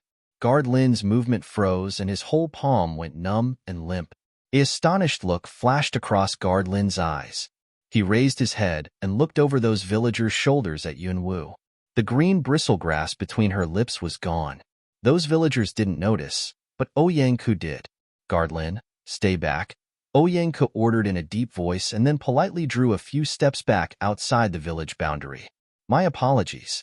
My subordinate and I were impolite. I do beg your pardon, Miss Uncles." He was cultured, courteous, and moderately humble. Uncle Li and the others involuntarily sized him up, their moods growing much better. "Master Ouyang, you brought so many people here. Do you want to intrude into our village?" "All villagers here are unarmed." Yunwu took a glance at those over 10 guards standing outside the village, lifted her eyebrows, and then looked at Ouyang-ku. "Please don't get me wrong, Mississippi. We're not bandits or hooligans. It's just that my grandfather is seriously ill, so I came here to invite Grandma Medicine to Ouyang Mansion and help treat him," Ouyang-ku hurriedly said in a courteous manner, as if he was worried that she might misunderstand him. "Really? But it seemed as if your guard was trying to draw his sword on us." Yunwu curved her lips in a half-smile. "Was that how people of Ouyang Mansion send an invitation? It was really special." A thoughtful look crossed the bottom of his eyes when Ouyang-ku heard her remarks. And with that, he curved his lips in a mild, elegant smile. "You misunderstood us, Mississippi. We departed from Ouyang Mansion in a haste and forgot to bring some decent presents with us. That subordinate of mine doesn't have any valuables on him, so he wanted to offer you his sword as a gift. That sword was forged from refined materials in Ouyang Mansion. It doesn't count as a lavish gift, but villagers of this Lian village could use it to defend themselves. Please accept it." With his amazing eloquence, Ouyang-ku managed to maneuver through this awkward situation with a tactfully worded reply. After that, he turned his head around and winked at Guard Lin, who was standing behind him. That hand of Guard Lin's was still numb and stiff, but he hurriedly unfastened the sword from his belt. As if by tacit agreement, those 10+ guards behind him also did the same thing. Before long, more than 10 exquisite swords were placed before Uncle Li and other villagers. "Are these for us?"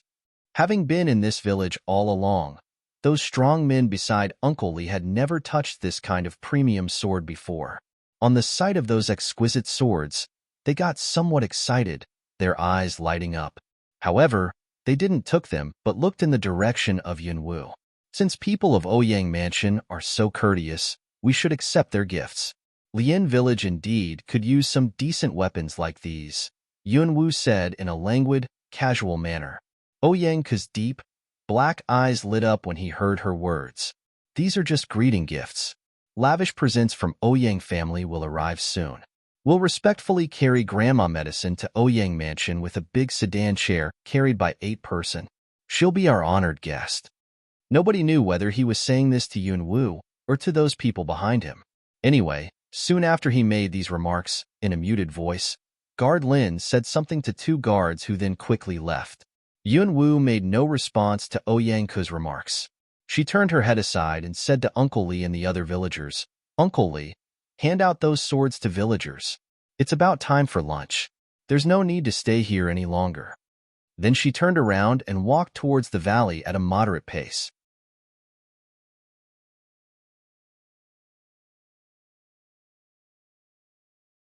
His pulse is steady. Actually, it's steadier than before.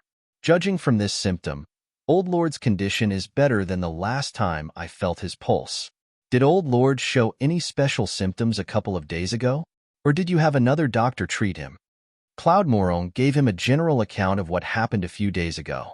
After hearing his words, Medic Chun kept silent for a while, and then raised his head and said to Cloud Morong, "Your lordship, I have no idea what kind of disease old lord caught.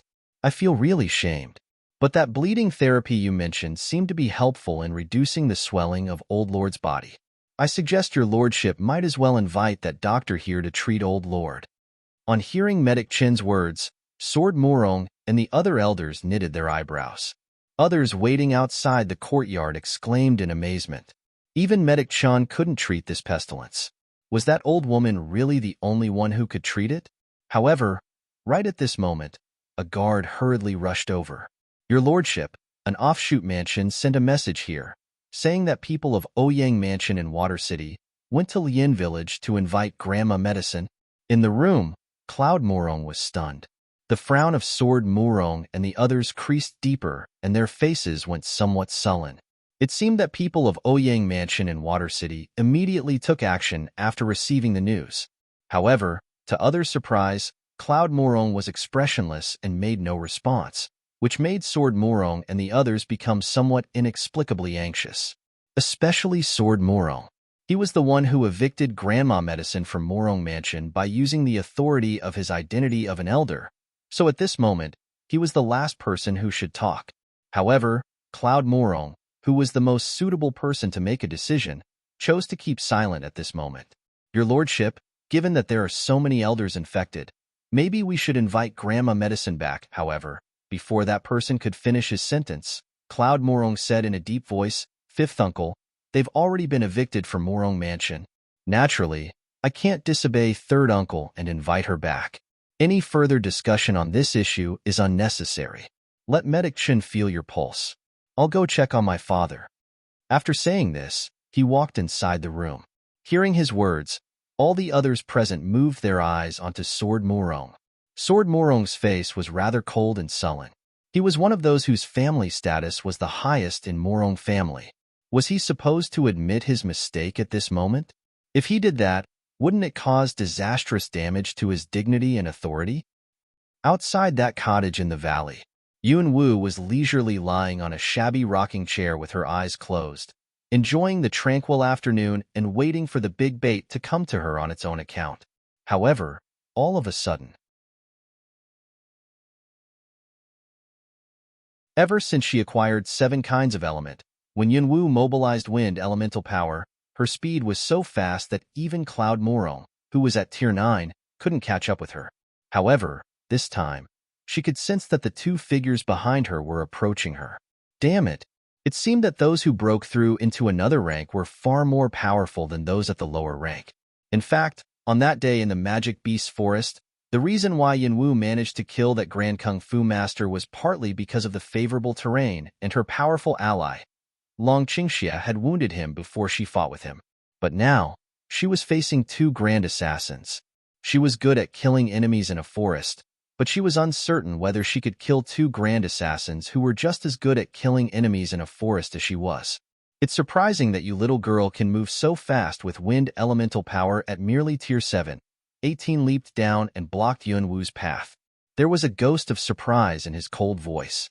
Yunwu stopped, holding her sword tightly. Without saying anything, she soundlessly twitched her hand and shot several poisoned silver needles towards 19 who was behind her. "Watch out." 18's eyes went cold and he intended to move. But at this moment, Yunwu flipped her hands and clasped 2 flames together. A fire dragon appeared and abruptly pounced on 18. On another side, 19 hurriedly sidestepped those silver needles which then shot into a tree trunk not far away. Cold light gleamed at the ends of those poisoned needles. 19's eyes darkened with a murderous look flashing across. He waved his hand and hurled a bolt of potent qi at her. Yunwu leaped up and abruptly shot towards 19 at full speed. Her speed was daunting and her momentum was wild. The look in 19's icy eyes was somewhat scornful. He produced a sword out of nowhere, mobilized his potent qi, and prepared to fight back at Yunwu head-on. "You fledgling little girl. Even I haven't made my move yet. But you dare to come at me." Before his voice died away, a cold light flashed past his eyes. A amazed look abruptly crossed the bottom of his eyes, and with that he instantly jerked his upper body back and dodged the blow. The moment she missed, Yunwu frowned. But almost at the same time, she seized this opportunity and rapidly swished towards the depths of the forest. Shit! 19 angrily cursed, stretched out his hand and stroked his neck. His eyes became even colder when he saw the blood on his finger. It turned out that Yunwu pretended to launch a frontal attack on him, but the moment she got close enough, she stabbed the dagger in her other hand at his neck. That blow was so quick that 19 could barely dodge it. This was the first time that he had dodged a strike in such a flustered manner. Fury instantly consumed him. Roar! A dragon roar was heard. At this moment, the fire dragon pouncing on 18 was directly cleaved by a single sword slash. When this task was assigned to them, they had been informed that this teenage girl was capable of condensing fire element into elemental beasts. However, they were still somewhat surprised when they saw it with their own eyes. Is it possible that this girl killed the 9 assassins and a warrior sent by Lords Will last time? 19 asked in an extremely icy voice, watching in the direction in which Yunwu had fled. No matter she did or not, we've already passed the deadline set by Master. Don't let her escape. Let's get her head and fulfill the task. Let's go. 2 figures giving off furious killing aura rapidly shot in the direction that Yunwu had fled in. However, soon after the 2 people left, the space beside a tree suddenly twisted, out of which Yunwu's figure appeared. It was Space Element. She found that using Space Element was far more strength-consuming than using other kinds of element, and it also didn't last long. Fortunately, the 2 assassins were provoked by her and left without checking carefully. Yunwu didn't have time to hesitate. She immediately rushed towards the cottage in the valley. The arrival of the 2 grand assassins suggested that her whereabouts were exposed, which meant the situation would get more dangerous. If Grandma Medicine and Little Leaf stayed with her, they would be in danger as well. Besides, after the 2 grand assassins failed to find her, they would soon realize that they were tricked. Yunwu returned to the cottage as soon as she could and happened to see that Li Shuyang was walking in her direction with a pheasant. Upon seeing Yunwu, Li Shuyang was stunned, but with that his face briefly flushed. He hurriedly moved his face aside. "Miss Wu, how did you get hurt? And your clothes was torn." Yunwu moved her head aside and saw that the shoulder of her clothes was slit open, revealing her snow-white skin and a small cut. It was caused by the sword light of that assassin. However, given the circumstances, she ignored it. "Brother Shuyang, there's something I have to deal with and I have to leave. I want you to do me a favor. In this village, people preferred to use forms of address like brother, sister, and uncle, etc." On hearing her words, Li Shuyang seemed to have sensed that something unusual had happened. He briefly frowned, but after that he still nodded, saying, "There's no need for you to be so polite, Miss Wu. Just tell me what you need me to do. I promise I'll get it done."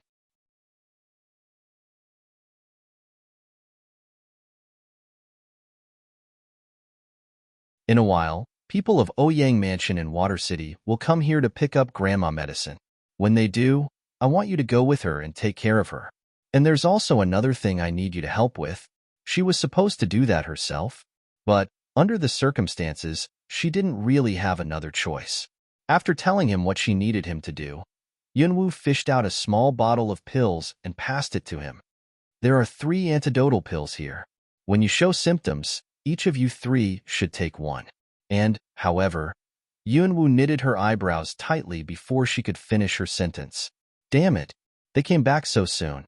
Miss Wu, did something happen to you?" Watching Yunwu, who had a deep frown on her face, Li Shuyang asked in concern.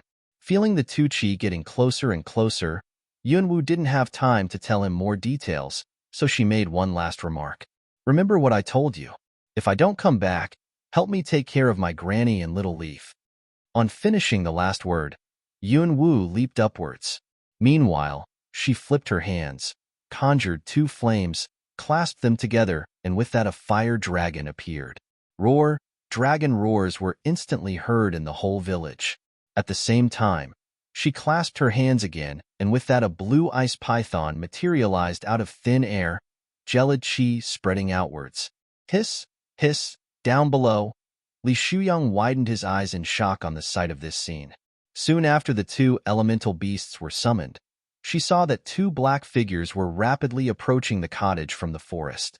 Before the two arrived, Yun Wu enwrapped herself with wind element, turned into a beam of light, and instantaneously disappeared into mid-air. "You fledgling little girl, how dare you fool us? You're courting death." Two cold and angry voices were heard, potent chi permeating in all directions. 18 and 19 whipped out their swords and instantly cleaved the fire dragon and the python formed of fire element and water element respectively. What kind of power was that? The noises attracted the attention of all villagers down below and those people outside the village, including Ouyang Ku. They were all surprised when they saw Yunwu conjure up flames and water which were then condensed into a fire dragon and a ice python. However, their surprise didn't last long, since the two middle-aged men showed up soon. When they saw that the two middle-aged men have the fire dragon and the ice python in a flash, everybody took a shiver, eyes full of amazement. Grand assassins? They were actually grand assassins. The awe-inspiring chi pervading the whole village could almost make people's hearts quiver. However, villagers involuntarily knitted their eyebrows. The two assassins were hostile to Miss Wu? There was also a deep frown on Oyenka's face. In midair, after they overcame the obstacles in their path, the two grand assassins also turned into two giant beams of light and flashed in Yun Wu's direction. Killing aura lingered in the air after the three figures' disappearance. The Imperial City, General-in-Chief Yun's mansion. The atmosphere in the mansion was somewhat weird this day. Servants and guards were replaced by expressionless soldiers dressed in neat uniforms. In the Imperial City, armies were not allowed to enter without the king's permission. But currently, the whole mansion of General-in-Chief Yun was surrounded by an army. This was really weird. In the living room, at this moment, the room was full of people kneeling on the ground. On the main seat sat an elegant, noble woman. Though she was in her 30s, her well-featured face could still make people's eyes light up. This woman was the incumbent queen, Xuelu. Behind the queen stood a military officer. There was a hideous, long scar on his emotionless face, which made him look rather ferocious. He scared a lot of people by merely standing there. The venerable master of Yun Mansion, Yun Qi, was standing on the right side of the living room. "My queen, may I ask why you and General Liu brought so many soldiers here and surrounded Yun Mansion?" On his old face was a calm, commanding look, but the discontent in his tone could be distinctly detected. In a graceful manner, Xuelu picked up the teacup, slowly took a sip and then raised her pretty eyes, looking in the direction of Yun Qi. "Don't be nervous, venerable Master Yun. I'm just trying to share His Majesty's cares and burdens. You must have heard it. Last night, a kung fu expert attacked the Grand Maester mansion. Grand Maester's son, Nangong Yi, was severely injured." This news had spread through the whole imperial city. Naturally, people of Yun Mansion knew it. The night before, someone sneaked into Grand Maester Mansion and alarmed all people in the mansion when that person was discovered, but that person only took some of Nangong Yi's blood and then fled. Highly talented, Grand Maester's son was a promising candidate for the office of the next Grand Maester, a future leader carrying expectations from a lot of people. The king set great store by this case after hearing the attack. Soldiers were searching the whole city. In merely a day, nervousness and panic rippled through all residents. On this day, the queen led large numbers of troops, intruded into the mansion of General-in-Chief Yun, and immediately replaced all guards in it with these soldiers. Outsiders thought that members of the Yun Mansion did something wrong. May I ask what kind of relation there is between what Queen has just said and Yun Mansion? Does Queen by any chance suspect that the person who attacked Master Nangong in Grand Maester Mansion was a member of Yun Mansion? This remark of Venerable Master Yun's was very sharp. Hearing this, Xuelu smiled blandly. "You're being too sensitive, Venerable Master Yun. Yun Mansion's loyalty to the royal family has lasted so many generations. Who dares to question it? I brought General Li here today because Grand Maester has just practiced divination not long ago. finding that the demonic dragon imprisoned in Yun Mansion would probably try to break out in a day or two. His Majesty is worried that the demonic dragon might cause casualties in Yun Mansion if it breaks out, so he dispatched General Li here to offer assist. To assist? She replaced all guards of Yun Mansion with her soldiers, yet she called it assistance? Incidentally, I heard that the ninth lady of Yun family got seriously wounded during the last royal hunting contest, that she was still in bed. Today, before I came here, I mentioned this to His Majesty. His Majesty was very concerned and sent an royal physician here to check on the ninth lady. Seeming to have suddenly recalled this, Xue Lu said in a graceful, bland tone. But her words sent a brief frown on Yun Qi's face. During the past month or so, the queen had paid many visits to Yun Mansion, inquiring as to Yun Wu's condition in a seemingly casual manner. There had even been several occasions when she tried to enter Yun Wu's room. Yun Qi declined all her requests, using Yun Wu's severe injury as an excuse. But this time, she brought an royal physician here on the pretext of His Majesty's concern. Clearly, she wanted to find out the truth. Was the queen by any chance the one the ninth lady had been trying to evade all this time? Whether it was the case or not, he couldn't let the royal physician into the room. No matter how lifelike the Yun Wu in bed was, the royal physician would surely find flaws once he felt her pulse. I'm grateful for His Majesty's concern, but there's no need for royal physician go through all the trouble. My ninth daughter's almost recovered. It is just that she was born feeble. After the injury, her constitution went even weaker. But I think after a few days' rehabilitation, she would be able to get off bed. Xue Lu gave a faint smile, a deep and unfathomable look in her eyes. Since royal physician is already here, you might as well let him feel her pulse and prescribe some tonics. Upon this, she turned her head aside and gave a glimpse at the old royal physician standing on the side. Having the order, the old royal physician walked forward and said to Yun Qi respectfully, "Would you please have someone lead the way for me, Venerable Master Yun?" It seemed that she made it impossible for Yun Qi to make any excuses. However, right at this moment, "Grandpa, since the Queen and His Majesty care about me so much, you might as well let the royal physician feel my pulse. I'm kind of losing my breath."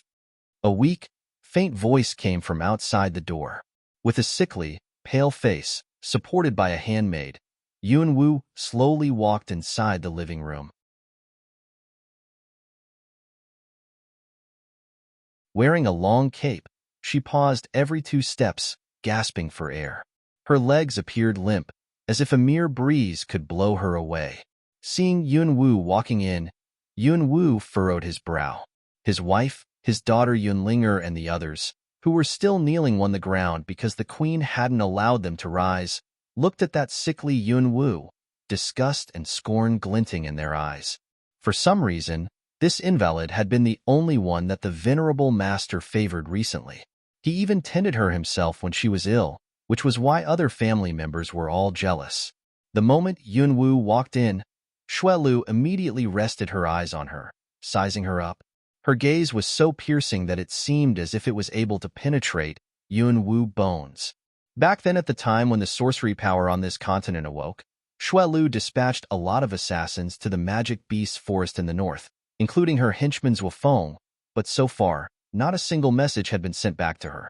They all disappeared like rocks sank into the ocean. She sent another batch of men to investigate and eventually found that they were all killed. Rumor said that not long ago, a purple-eyed girl in Luo City located near the northern border, who was capable of condensing fire into elemental beasts, made a scene in Murong Mansion. Purple-eyed. That was specific to members of noble sorcery tribe blood. That teenage girl might be the one who awoke sorcery power in the magic beasts forest in the north. And all these happened after Yun Wu got injured and confined to bed. She was that woman's daughter and possessed that blood. Besides, these things seemed too suspicious to be coincidences. She must come and see it herself to verify whether that purple-eyed teenage girl was this Yun Wu or not. She couldn't trust anybody else with this issue. But all her previous attempts failed due to Yun Qi's intervention. This attack on the son of Grand Maester naturally gave her an opportunity.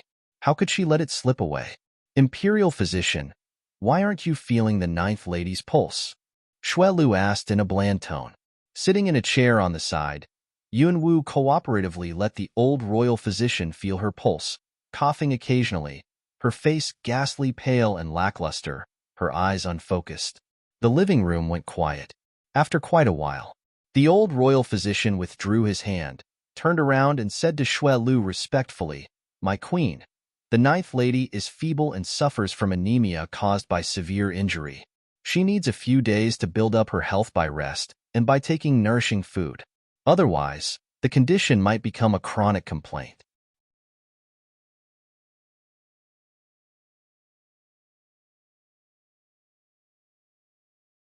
This imperial physician was the best in the imperial palace.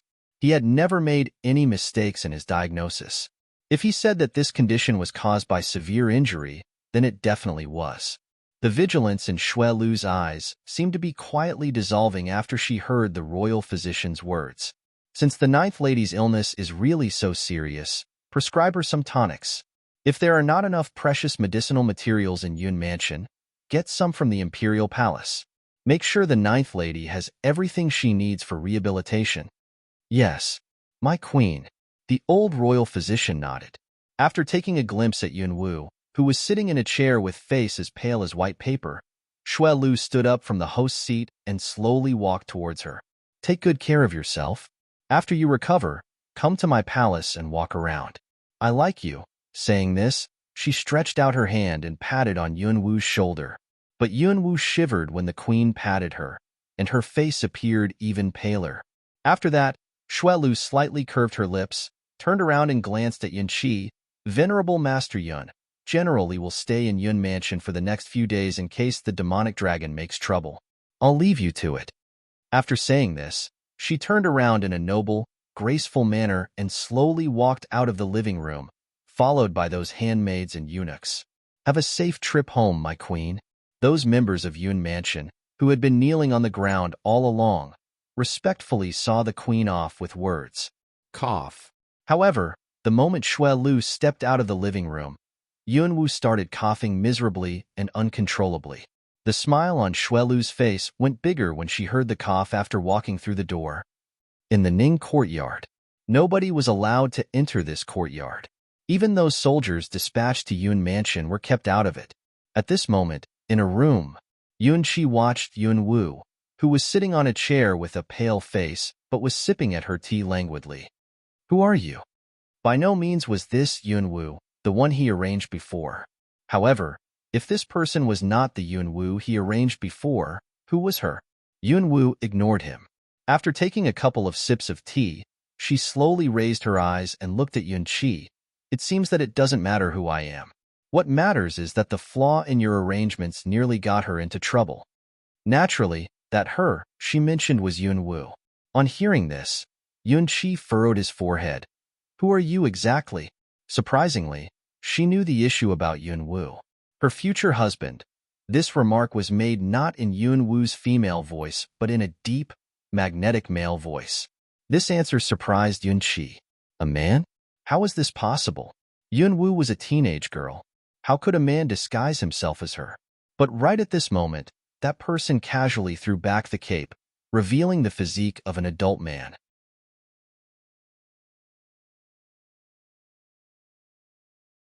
Unexpectedly, he managed to camouflage himself perfectly with only a cape and cheated everybody's eyes. Who was he exactly? No, he just said that, her future husband. Her? Was he referring to Yunwu? You just said that, her future husband. What did that mean? With a frown, Yunqi looked at that man with the face of Yunwu. It meant what you're thinking about right now. Venerable Master Yun, you're very smart, so there's no need for me to explain it to you. That man answered in an unconcerned, cold voice. Long Qingxie stretched out his hand and slowly removed the skin mask along with the hair from his head. Yunqi was somewhat stunned when he saw that man's handsome features and silver hair. He was a very charming young man, lips seductively curved up. That was not a smile but merely a habitual movement of his, which imparted him with an air of languor and wicked attraction. This man was even more beautiful than women, but Yunqi instinctively felt that this man was dangerous. Very few people could give him this feeling. However, this man did give him this feeling. Yunqi was unable to tell how powerful this man was.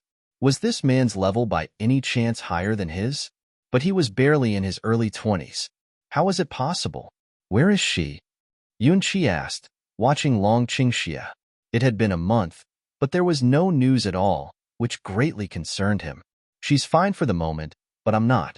Long Qingxia raised his eyes, staring at Yunqi. Did you block the entrance to the forbidden area on the hill behind your mansion? When Long Qingxia came back from the border of the Longshu kingdom, he had originally planned to look for Yunwu. But at that time, rumor said that the lord of Luo City adopted her, and that he also found his natural mother.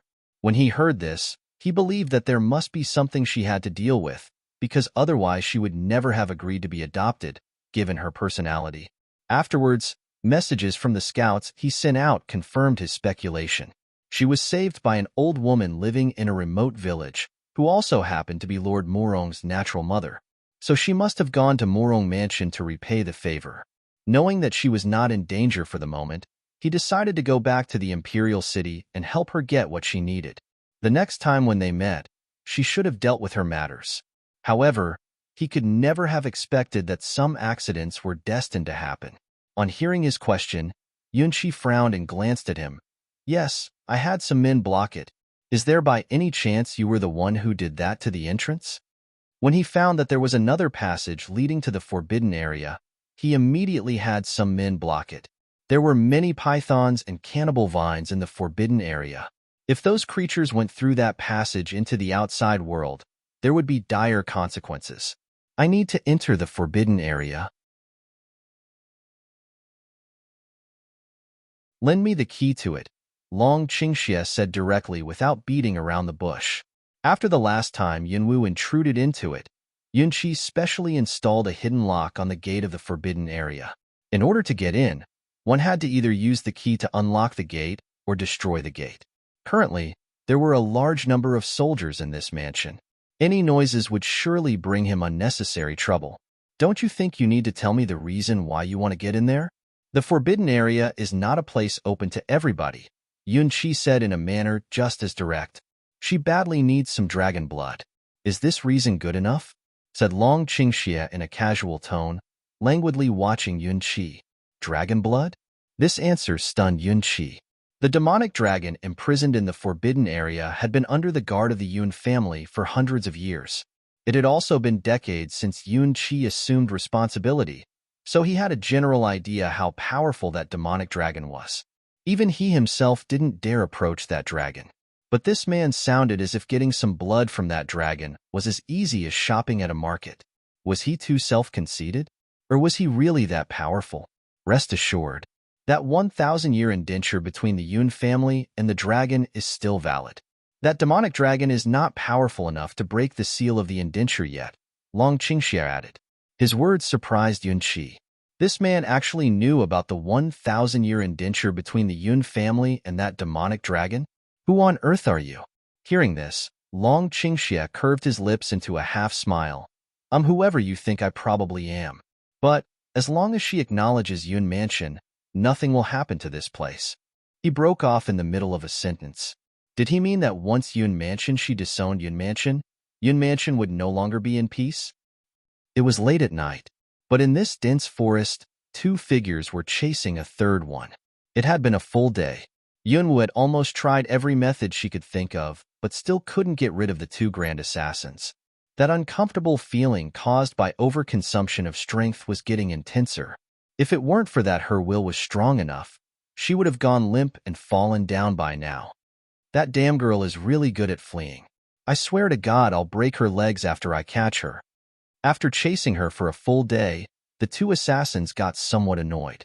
Two grand assassins actually failed to catch a teenage girl who was merely in early stage of Tier 7 after chasing her for a full day. If word got out about this, would they have the nerve to stay in this profession? And would they have the nerve to show their faces? This was so humiliating. 19 yelled furiously while pursuing her. His voice rippled through the whole forest. Yunwu felt that she was exhausted. She couldn't just keep running. Howl!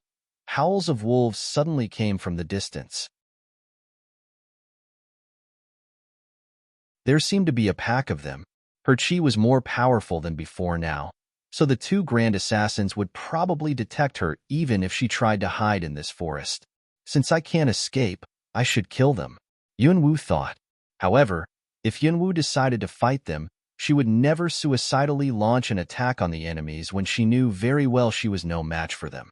If she wanted to kill them, she had to seize the initiative. Even if she couldn't kill them, she would at least make them pay a heavy price. Instantly, Yunwu clenched her teeth, gathered her strength and flashed towards the source of the wolf howls as fast as she could. Meanwhile, she fished out a book out of the storage space. That was a book on training animals, which she put on the bottom of the storage space and scorned to read.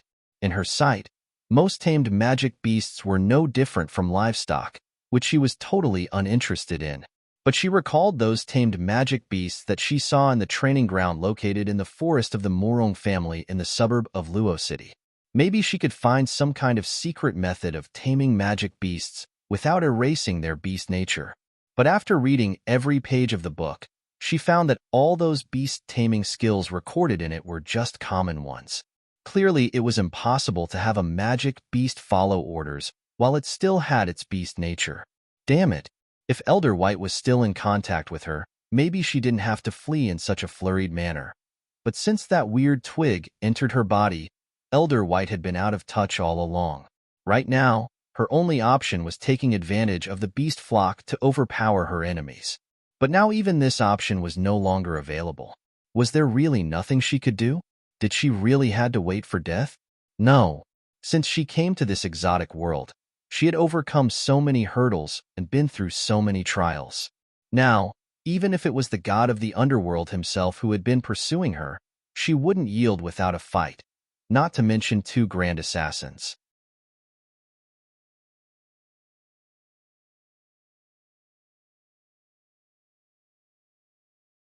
Roar. When Yunwu approached the depths of the forest, a distant roar of a tiger was vaguely heard. A tiger? Hadn't she just heard wolves' roars?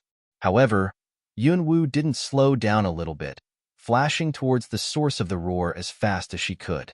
Because she could sense that the two assassins were getting closer and closer. The whole sky was shrouded in boundless dark night. It was just that this night was different. An intangible compressive chi was gradually pervading the space above the whole forest. Was it because of the two grand assassins? No, it wasn't.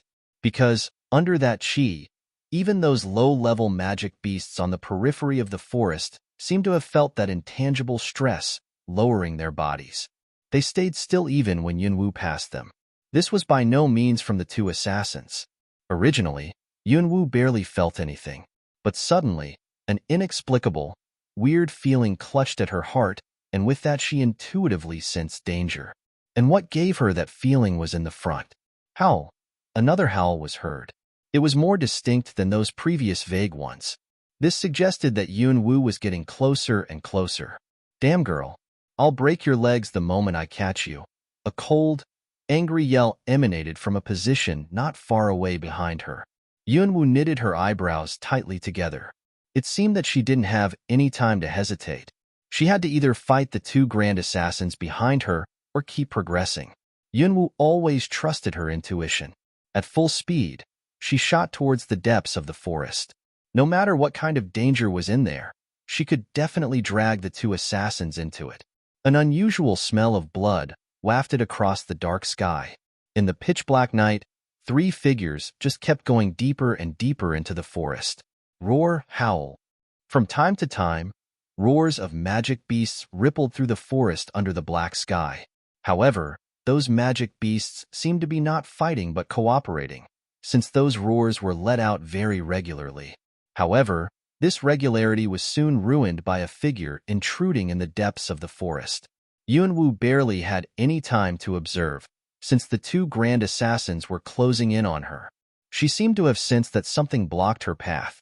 Almost instinctively, Yunwu directly leaped upwards, enveloped herself in wind element, and abruptly dashed towards a dark cave in the distance at full speed. Those magic beasts guarding the cave at the entrance didn't have enough time to react. After being stunned for a second, they reacted. Roar, roar, roar. Howl, howl, howl. Hiss, hiss. Guh, guh, guh. furious roars of magic beasts instantly came from all directions. If it were during daytime, this scene outside the cave could definitely scare people to death. There were tigers, wolves, lions, leopards, snakes, eagles, both terrestrial beasts and flying beasts congregated outside this cave on this night.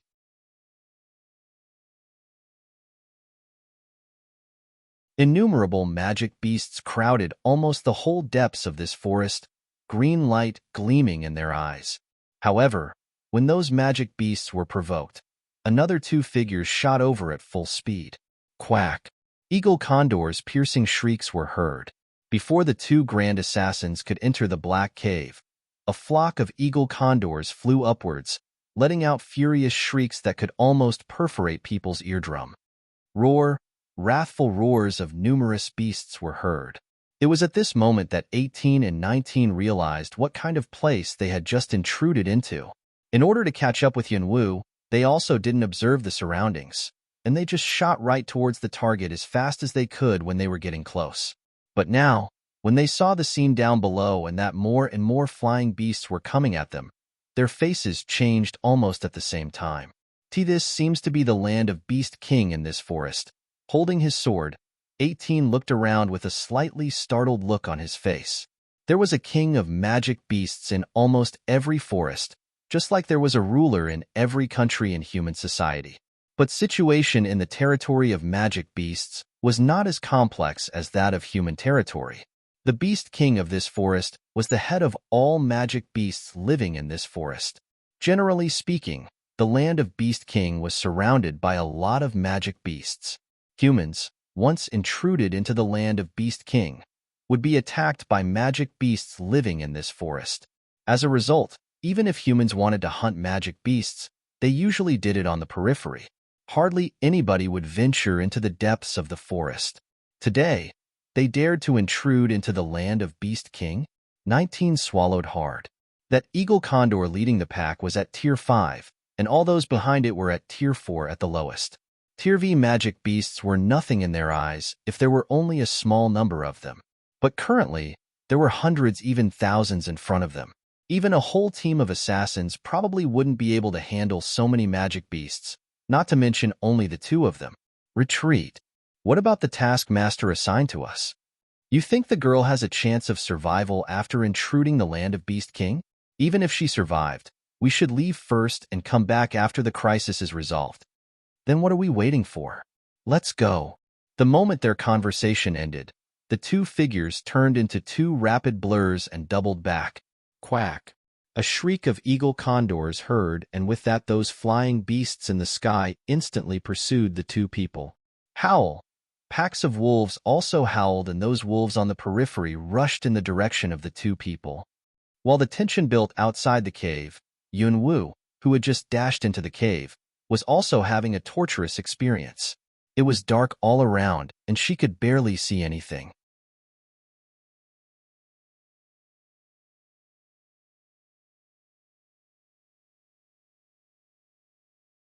The spotted snake was about to pounce on Yunwu, but when it heard the scream, it ignored Yunwu, twisted its body and quickly slithered towards the depths of the pitch-dark cavern, as if it had just received some kind of order. Soon after that female scream was heard, those magic beasts outside the cave also started roaring.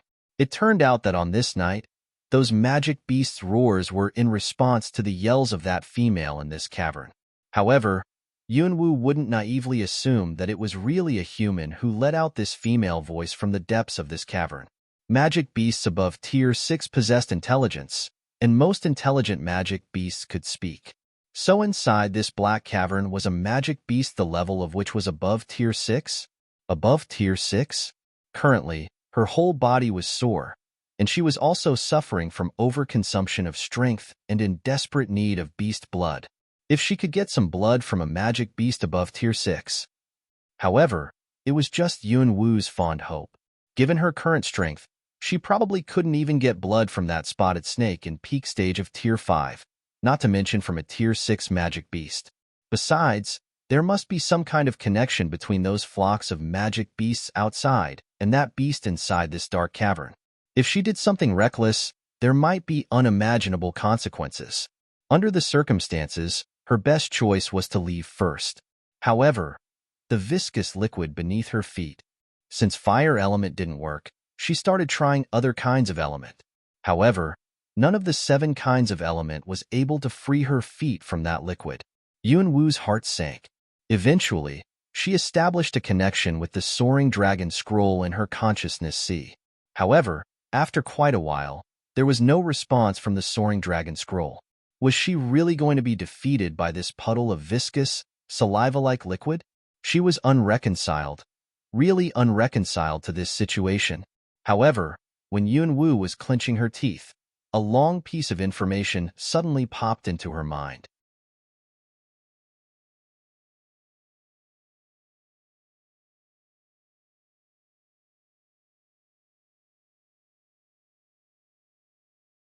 This was saliva of a 1,000-year-old phoenix. Phoenix saliva was fluid secreted by female phoenixes only when they laid eggs. It had high levels of gluteinousness and toxicity. Phoenixes used it to defend themselves against their natural enemies when laying eggs. However, saliva of a phoenix over 1,000 years old could also be alchemized into phoenix saliva pellets, which could detoxify all kinds of poisons and thus was extremely precious. People could only come by this kind of thing with luck, but not by searching for it. After reading the message in her mind, Yuanwu lowered her head with a rather surprised look, watching the sticky liquid beneath her feet. This was saliva of a 1,000-year-old phoenix? So it was not some tier 6 magic beast but a phoenix in this cavern? And it was over 1,000 years old? Was this possible? Ah! At this moment, another piercing, pained scream came from the depths of the cavern. Meanwhile, smell of blood was carried out by a gust of wind. Yuanwu broke out in a sweat after hearing the scream. Would she by any chance encounter another beast suffering from dystocia? She believed she should figure out a way to free herself from this liquid first. Soaring Dragon Scroll, can you help me out? Yuanwu asked the Soaring Dragon Scroll in her mind. After a while, another piece of information appeared in her mind, the primal fire. Phoenix saliva could only be melted with the primal fire. After being informed of this message, Yuanwu didn't know whether she should feel delighted or sad. Back then, when she was in the magma pool in the forbidden area, she had swallowed the primal fire and absorbed it. Now it was in her consciousness space along with the fire dragon pearl. However, the primal fire had been staying in there quietly all along after she obtained it. It seemed that there was no way to guide it out of her body and utilize it. Realizing that she had a rare treasure but could only watch it from far away, Yuanwu pulled a wry face. However, right at this moment, as if from outer space, a deafening, furious roar suddenly came. Yuanwu was nearly knocked out. Under the dark sky, the whole forest seemed to be quaking. On hearing that roar, flocks of magic beasts outside the dark cavern quivered but soon started wriggling around restlessly. For some reason, Yuanwu's heart lurched when she heard the roar, surprise gleaming in her eyes. That roar sounded so familiar. That was a dragon roar. However, unlike the kind of angry roar let out by the red fire dragon, this roar contained some kind of mysterious power in it, as if the ground was quaking because of it. How high was the level of the magic beast that let out this roar? Yuanwu didn't know, but judging by the momentum of it, this magic beast was definitely more powerful than that red fire dragon. Ah!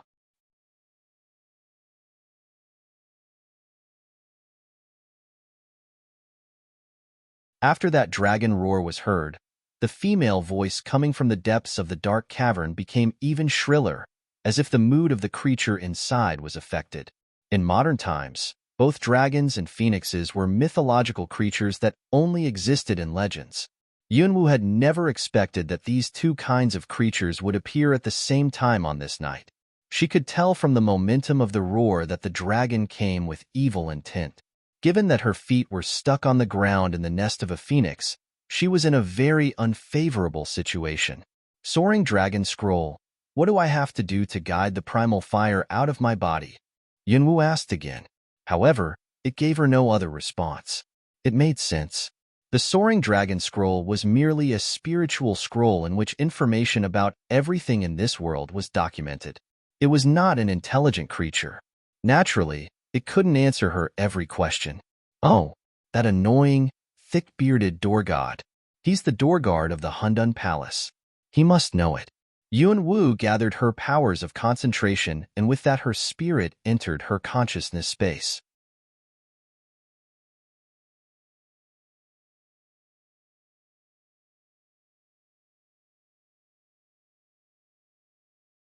Thick-bearded guy. Her voice resounded around the spacious place. But there was no response to her impolite call. Uncle Dorgod, would you mind putting your arrogance aside for a moment and show just a little respect for my feelings? Yuan Wu had always wanted to pull the beard of that haughty Dorgod off his lips, but now she needed his help, so she didn't dare yell at him like she did the last time she came here. She waited for a little while longer. When Yuan Wu was running out of her patience and decided to go straight to the depths of the consciousness space, a deep, dignified and impatient voice came from the distance. You think your feelings are worth anything? This was exactly what Yuan Wu said to Yunqi back then. How dare this damn thick-bearded man talk back to her with her previous words? However, Yuan Wu scorned to argue with him. Okay, they're worthless. But you're a door god who lives in a noble, superior and celestial place, and you don't need money, so it's fine if they're worthless. Tell me, what do I have to do to get that primal fire out of my body? The figure of that thick-bearded man was still nowhere to be seen in the space. Fortunately, that thick-bearded door god seemed to be pleased by her words. That deep, dignified voice slowly came. With your body as a carrier, use your spiritual power to control it. But I have to warn you, little girl. The primal fire is the origin of all fire. You're not powerful enough to control it yet. Besides, given your current physical condition, it's not the right time to guide it out of your body. There's a very high risk that you'll get yourself killed during the process. And then the thick-bearded door god's voice disappeared again. Her body? That was right. She had been trying to revive her body all along. But the current situation gave her no choice. If she didn't do anything and just stood there, she would still be killed after that dragon came here or that phoenix inside the cavern finished laying eggs. So she might as well risk it. Besides, she frequently told herself that she was the one who was in control of her destiny, not God. She had already daringly swallowed the primal fire. Now she just wanted to guide it out of the body to put it to use. She didn't believe that this would kill her. Because of that thick-bearded door god's warning, Yuan Wu was very cautious with her every move. With her body as a carrier, she exerted her spiritual power on the primal fire enveloping the fire dragon pearl and guided a third of it to her right hand. Outside the dark cavern, almost all magic beasts were fully alert, guarding the dark cavern. At this moment, numerous magic beasts lurked in the dark, vigilantly staring at the black sky, as if they were waiting for something to come. Inside the cavern, as Yuan Wu drew the primal fire out of her body bit by bit, the temperature in the dark cavern was rising rapidly.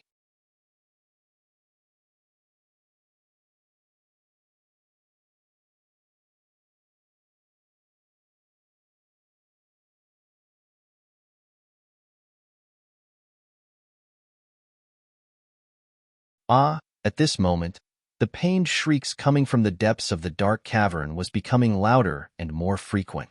Was the egg about to be laid? For some reason, a sudden pang of horror clutched at Yuan Wu's heart when she heard the piercing, pained scream and she was distracted. Zih. The skin of her shoulder spat and with that, as if someone had just pressed a red-hot branding iron on her. A weird mark which looked like the shape of a flame appeared on her shoulder. The pain was sharp. Yuan Wu broke out in a cold sweat but didn't dare to be distracted again, though she was in burning pain. Bit by bit, she guided the primal fire through her right arm and gathered it in her right palm. When the primal fire popped out of her palm, the heat was so intolerable that she felt as if all the water in her body instantly evaporated, which almost knocked her out, since she was already exhausted. This fire was so powerful. That was just a tiny, magenta flame, which was only 1/3 of the primal fire, but the power it contained was so great that even Yuan Wu felt horrified. She seemed to have partially understood why it was called the primal fire. It was actually the origin of all fire in this world. If somebody managed to harness the energy it contained, He or she would be able to burn everything in the world. Burn everything in the world? How much energy would it take? Yunwoo didn't know why she had this kind of feeling, but she just instinctively knew it. However, right at this moment, a sudden wave of fear swept over Yunwoo, as if a sharp dagger was about to stab into her back. What was that? Yunwoo turned her head back and looked around the cavern. When she saw those unknown black things all over the wall wriggling, an ominous premonition rose in her. Rustle. A chilling rustling giving people goosebumps was heard, as if something was sliding across sand. What was that? Yunwoo really didn't know, but she had an intuition that those things would eat every single bit of her if she touched them. However, seemingly afraid of the saliva of a 1,000-year-old phoenix on the ground, those black things were merely wriggling on the wall, as if they were waiting for Yunwoo to dissolve the phoenix saliva. Waiting for her to dissolve the phoenix saliva? Yes, for some inexplicable reason, Yunwoo had this strange feeling. These damn things were really cunning, she thought. It was very likely that they would launch an attack on her the moment she dissolved the phoenix saliva. Thinking of this, Yunwoo wavered between dissolving it and standing by. Roar. Judging from the roar, that dragon seemed to be getting closer and closer. The roar made her eardrums ache and her blood vessels dilate. Ah! The pained screams from the depths of the cavern were also getting louder and more frequent. Meanwhile, those magic beasts outside also became excited, roaring all at once. Clash.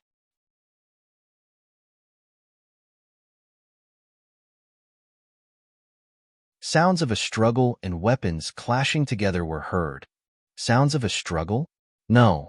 If the dragon had come here, there shouldn't be sounds of weapons clashing together. Humans. Judging by the sounds, there were plenty of people out there. It was merely a phoenix laying eggs. Why did so many people come here? A dragon coming here was understandable. What did these humans come here for?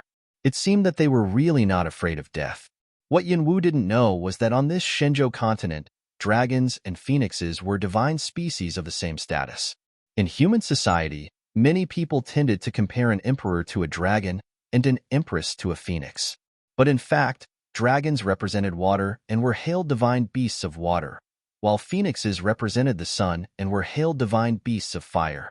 Technically, phoenixes were of nobler blood than dragons.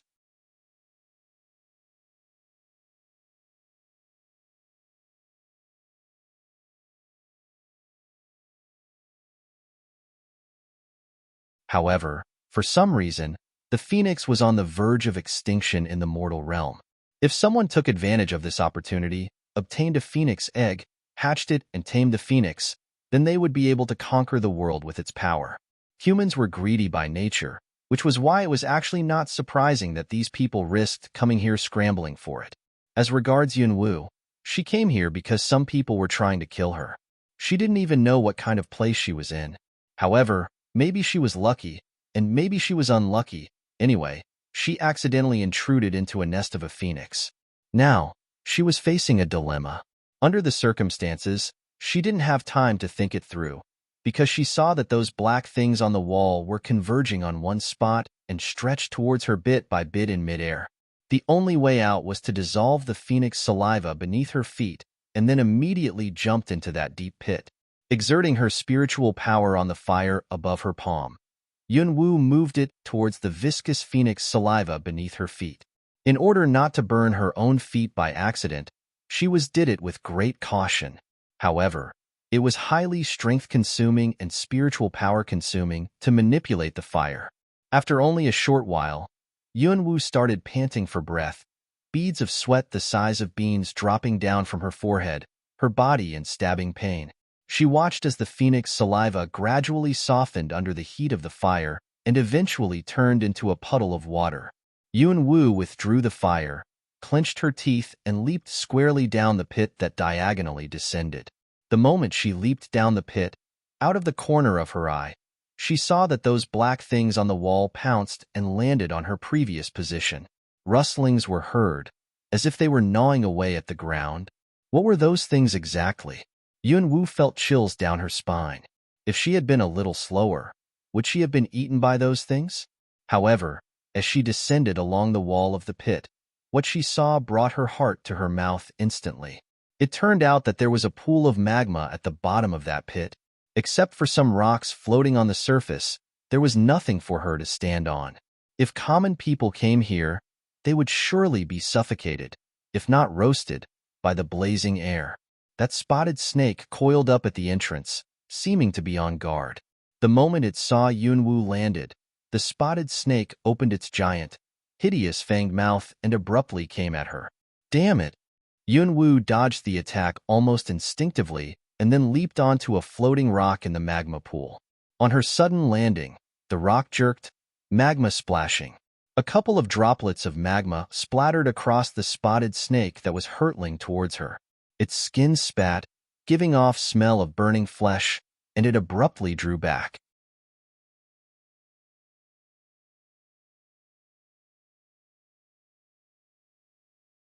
The heat of the magma was undoubtedly terrifying. After regaining her footing, Yunwu was also somewhat amazed. The temperature of the magma in this pool was several times higher than that of the magma in the pool in that forbidden area where that red fire dragon lived. Yunwu felt as if her body was being roasted, even if she was merely standing above the surface of the magma.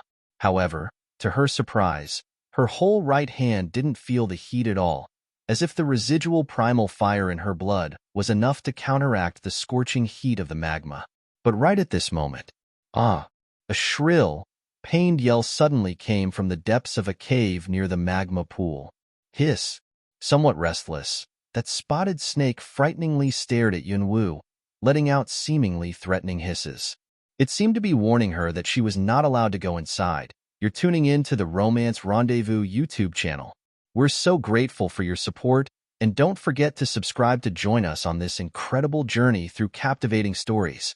Your generosity through donations truly makes a world of difference, as it's the primary source of revenue that allows me to expand and enhance this channel for you. Thank you from the bottom of my heart for being a part of this adventure.